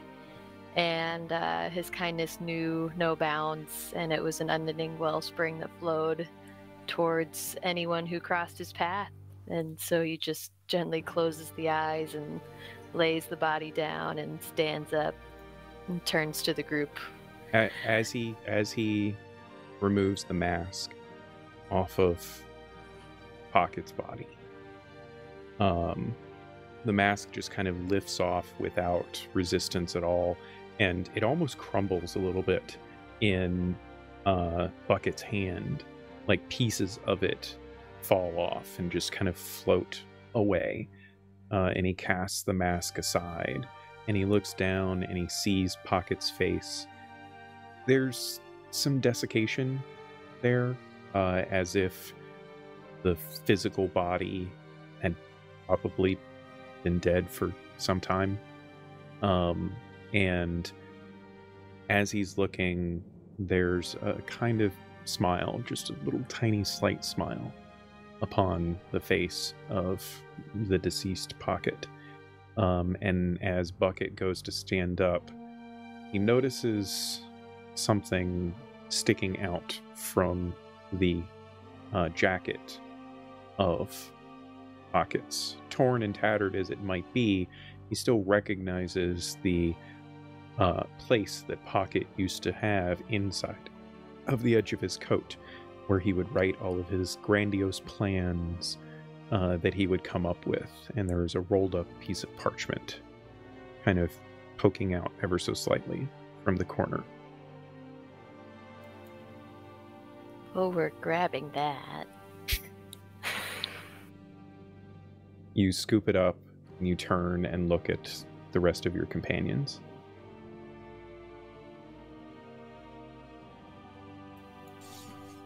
Miko, you said that Pocket's body looks to have been dead for a long time? Yeah, Sai would be easily able to recognize possibly a year or more at this point, as it is very rapidly decaying, and it's probably only the magic waters of the Sea of Entrescal that are keeping it from, like, turning to nothing.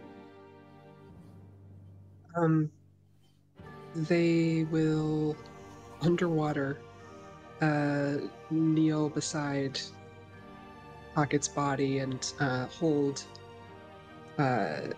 his broken hand, and just sort of go quiet and say a blessing to Nocturnus and sort of the typical order of calling the shepherd to guide the soul, whether it's too late or not. It's still the process. Yeah, definitely.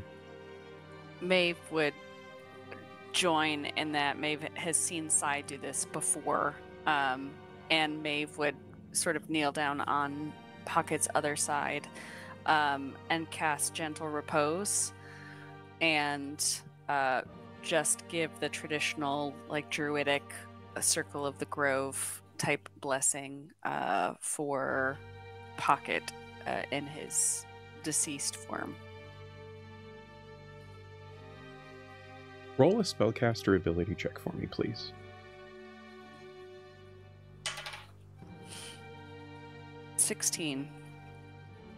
As Maeve casts Gentle Repose, there is a subtle power that she feels from her staff. I mean, she's used to feeling power from the staff. It is magical, of course, and has a great deal of power within it. But in this case, a very slight, seemingly only visible to Maeve at first, ribbon of shadowy and light essence ripples off of the staff and mixes with the spell that she casts and starts to wrap itself around Pocket. And the rest of you are able to see this manifestation too after it starts the wrapping, as it starts to cocoon Pocket's body. And as it fully envelops Pocket's body itself, it starts to shrink and wither is the only word that you can really use to describe what you see, as it shrinks down into almost nothingness. And then as the shadow just kind of falls away, there is an urn, seemingly made of dark, almost onyx black stone, sitting in the space that was once Pocket. You assume to be filled with Pocket's ashes, but you dare not open it for fear of interaction with the ocean water surrounding you, unless you wish to disperse it now. I think Bucket's gonna take the urn and store it in his unit for now, till he decides where he wants to put the ashes later. But he does it solemnly. Can't think of a more fitting place for Pocket's ashes. Yeah, Pocket would find humor in that moment. Absolutely. If you were there.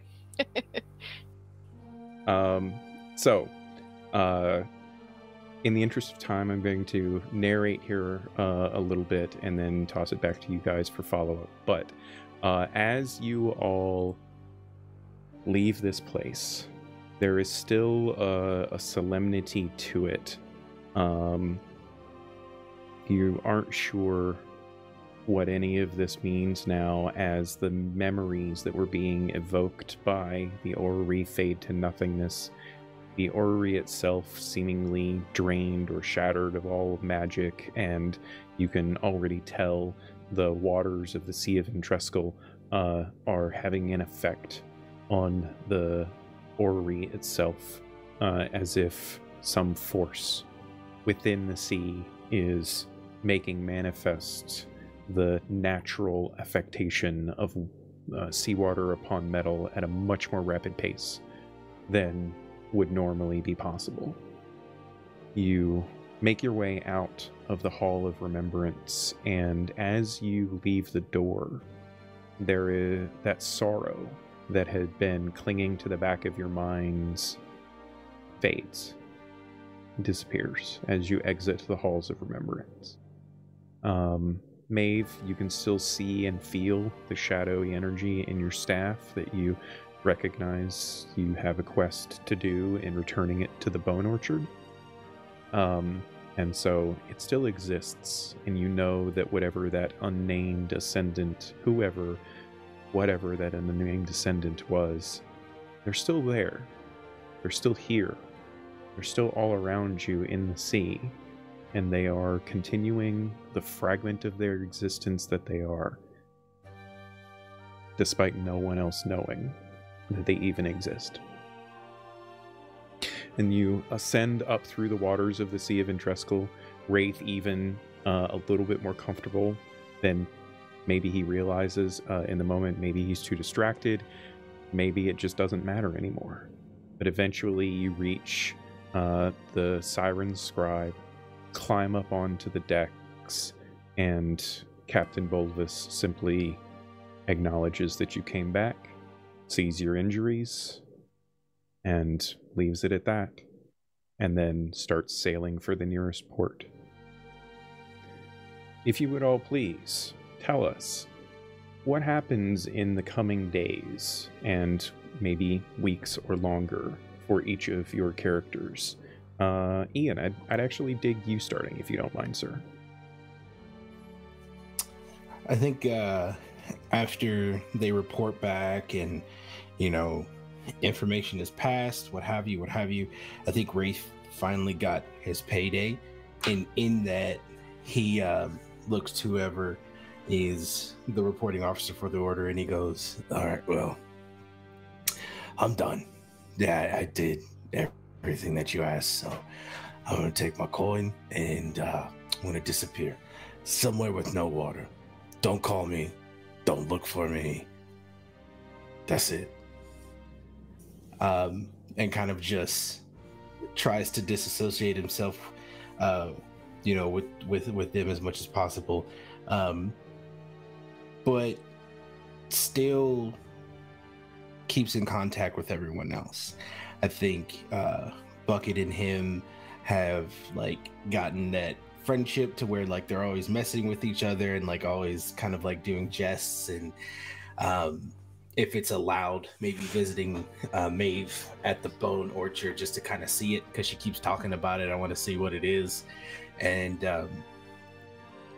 learning from Sai about, I guess, finding peace within yourself, facing everything that he did, probably living a little less recklessly would be helpful. And then that's kind of what he was seeking out with Sai.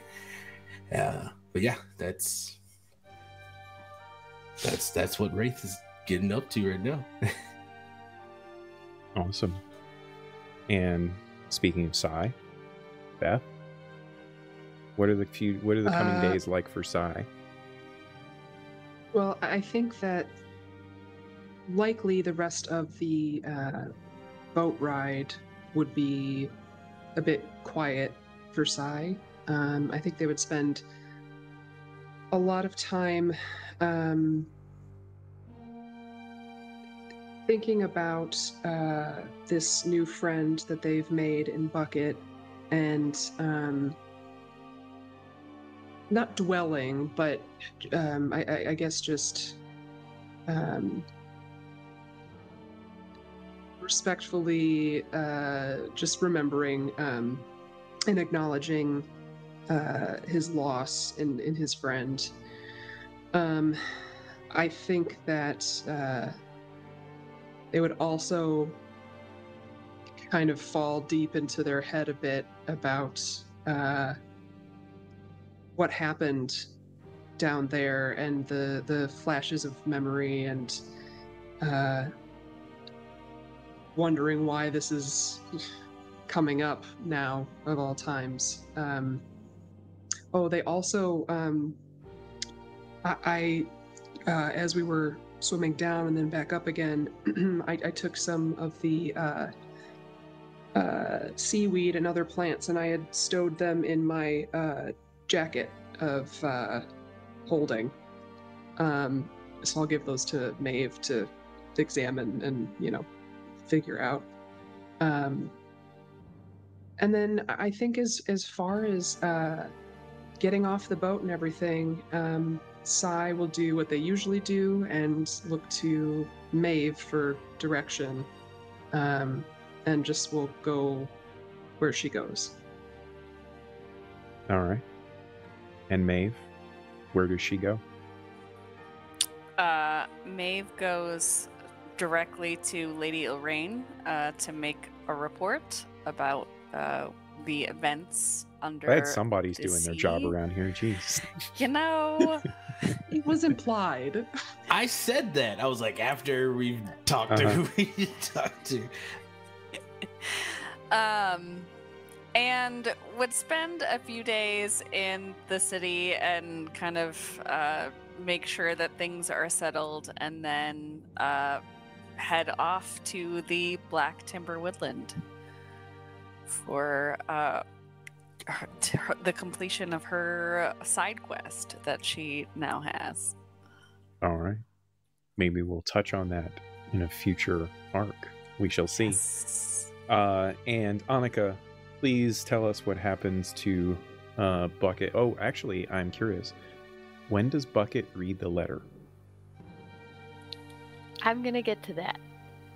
Okay. So,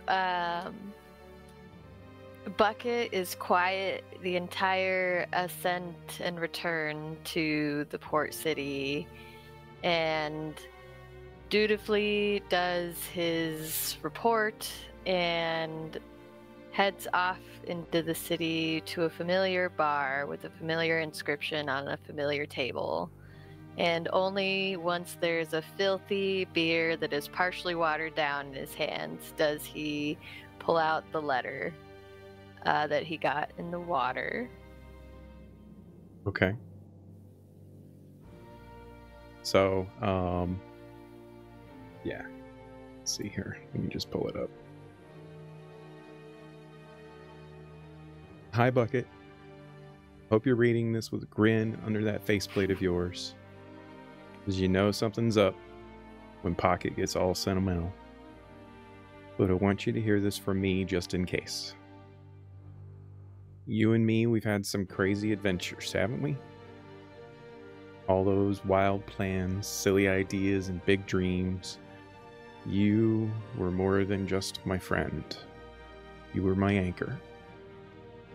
Now I've gone and done something foolish. Something that didn't end the way we wanted. I need you to know that no matter what happened, I couldn't have wished for a better bucket. You saved me more times than I can count, and I'm grateful for every moment. This mask thing works out the way I think it will. I want you to remember the good times we had going, and never forget what we had once. You've been the best part of this wild ride, and I couldn't have asked for more. Take care, my friend. And since we probably won't meet again, know that I'll always be grateful for having been with you. Your pal, Pocket. And at that moment, that's when Bucket turns to Thimble, and instead of doing their secret handshake, they do a little cheers because Thimble has his Thimble-sized beer, and they cheers that moment of friendship and memory and sadness that Pocket is no longer able to be with them for these moments.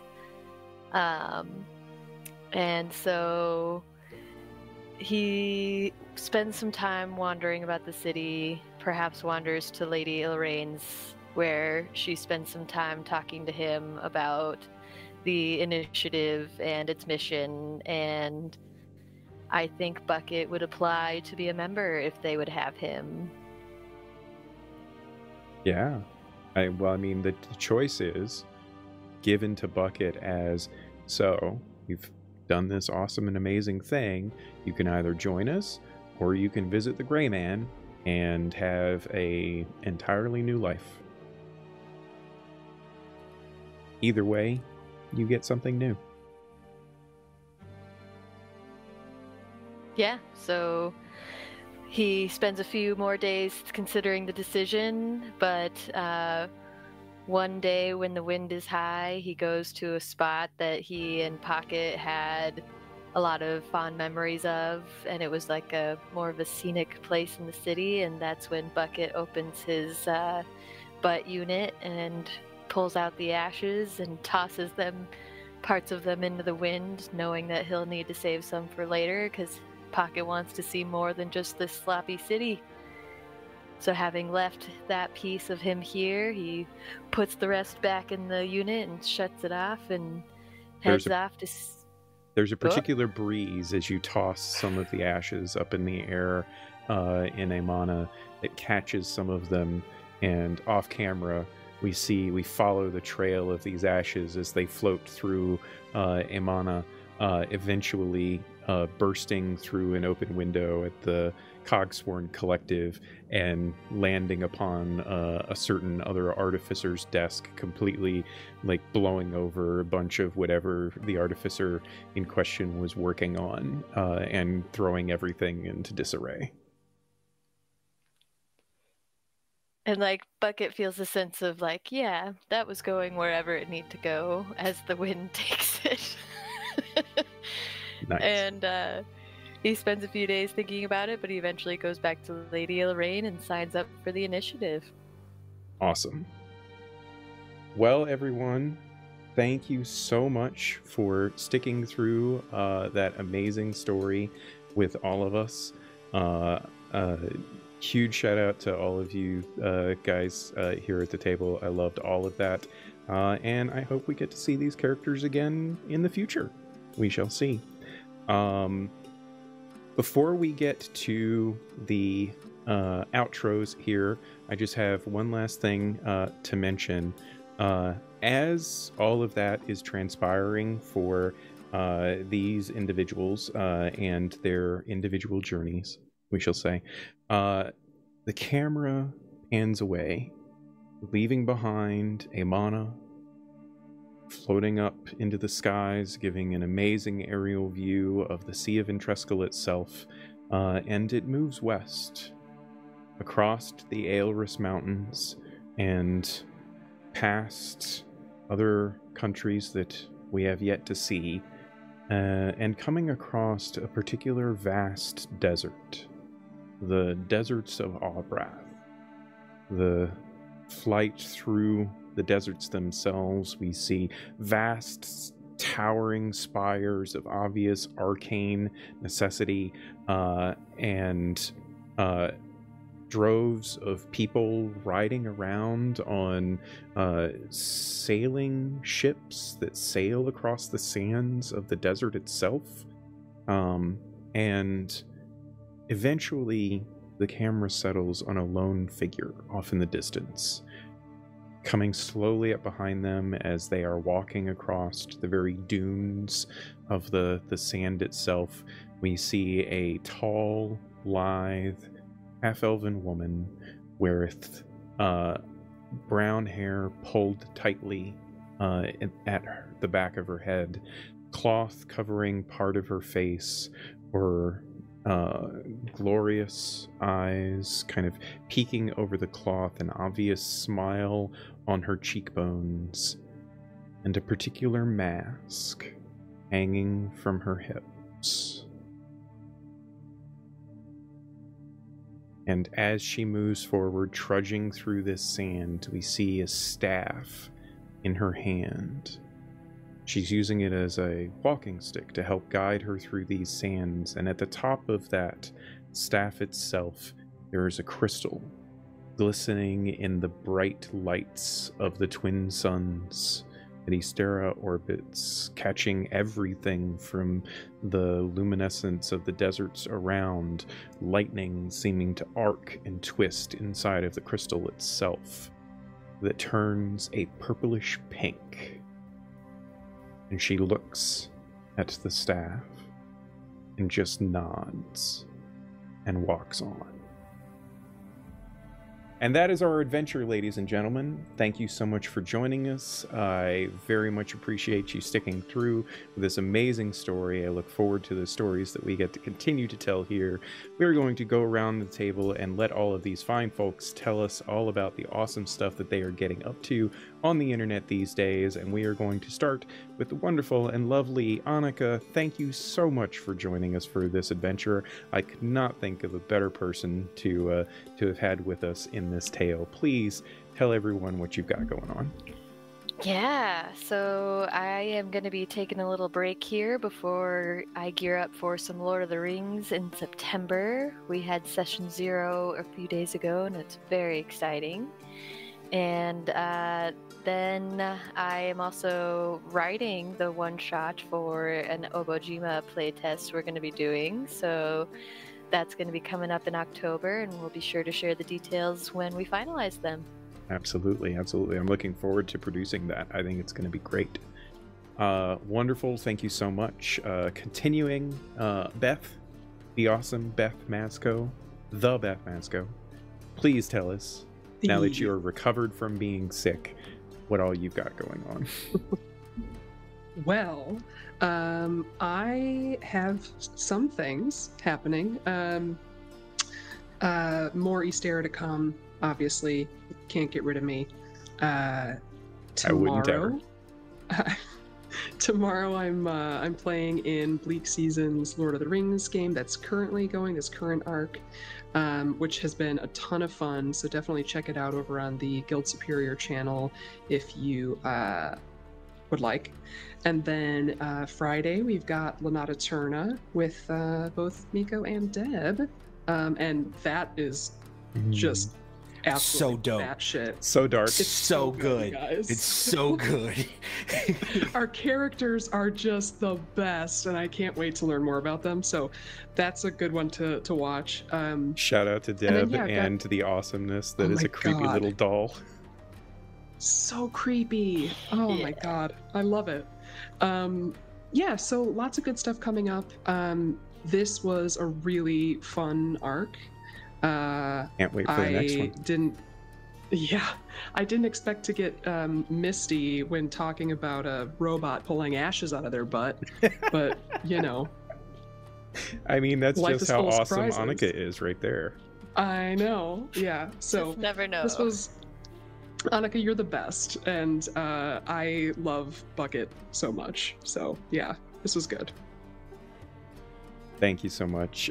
This was good. Keeping the train rolling. Deb, please do us a favor and tell us about everything you've got going on, because you're getting busy.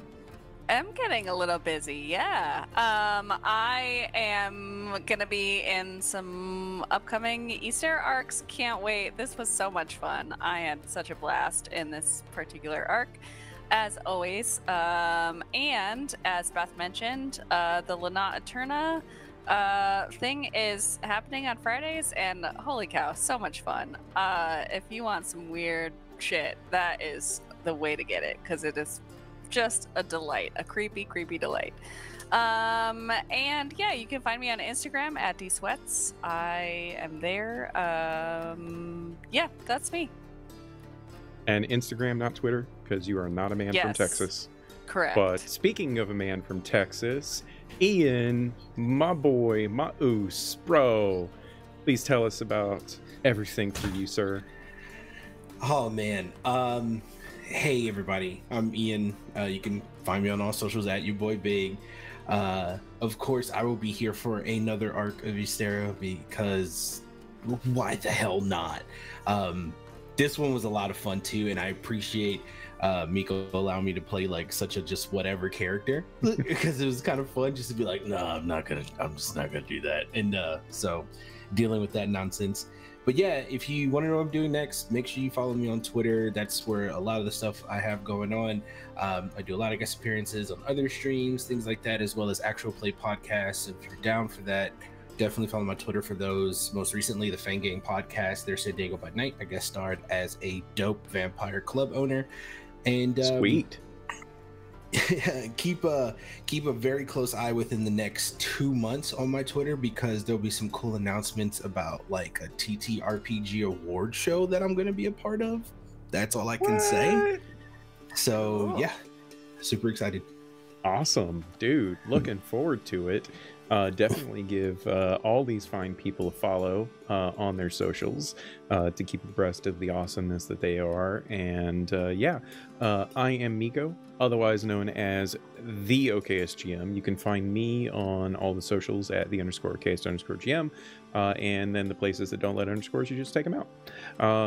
I do homebrew stuff. I, obviously have my homebrew world of Ysterra. You can learn more about that at ysterra.theoksgm.com, or you can check out my links in the chat, or check me out on my socials. All of that stuff links back to all of the places you can find all the cool things that I try to do. This has been wonderful. Thank you so much, everyone. I cannot shower you with enough praise to convey how amazing this has been to have you guys join me at the table and tell these awesome stories for these amazing characters that you have. Yeah, so we are going to raid over here to Dork Tales in just a few minutes, but before we do, I just wanted to talk about something real quick with everyone. So mental health is a very important thing for me, and as a survivor myself, I wanted to express to everyone that you should talk about your own mental health, and particularly if you are in a place where things are rough for you. You should not keep that stuff bottled up. Please don't do it. It's hurtful to not only the people around you, but it's most hurtful to yourself, and it can lead to a lot of disastrous consequences. If you find yourself in a crisis, please feel free, or please do call 988. If you're in the States, it is the National Suicide Prevention Hotline. If you or someone that you know in particular is potentially having a crisis, or just needs some help, or just needs someone to talk to, because we all need someone to talk to sometimes, and it's very important. You can check out the American Association for Suicide Prevention, as well as the Trevor Project. Those are some amazing organizations to help find support that you might need, and also need support themselves. So if you're not going through a circumstance and you want to help then consider donating to the AFSP or the Trevor Project, because they are worthwhile organizations and I've supported them for many years at this point and encourage everyone to do so. Thank you again so much for everybody joining us here tonight. I cannot shower you with enough love, all of you watching, and especially all of you that get to play the games that we are telling. Thank you so much. So yeah, we're going to raid to Dork Tales. Please give a shout out when you get there. Let them know where you come from. And oh, it's important. We are off next week for Ysterra. No Ysterra next week. I am traveling, and so yeah, not going to happen. But we will be back with the next arc on September 6th for the second arc of chaos that is about to ensue. Can't wait, and yeah, I hope to see you all there. Bye for now, everyone.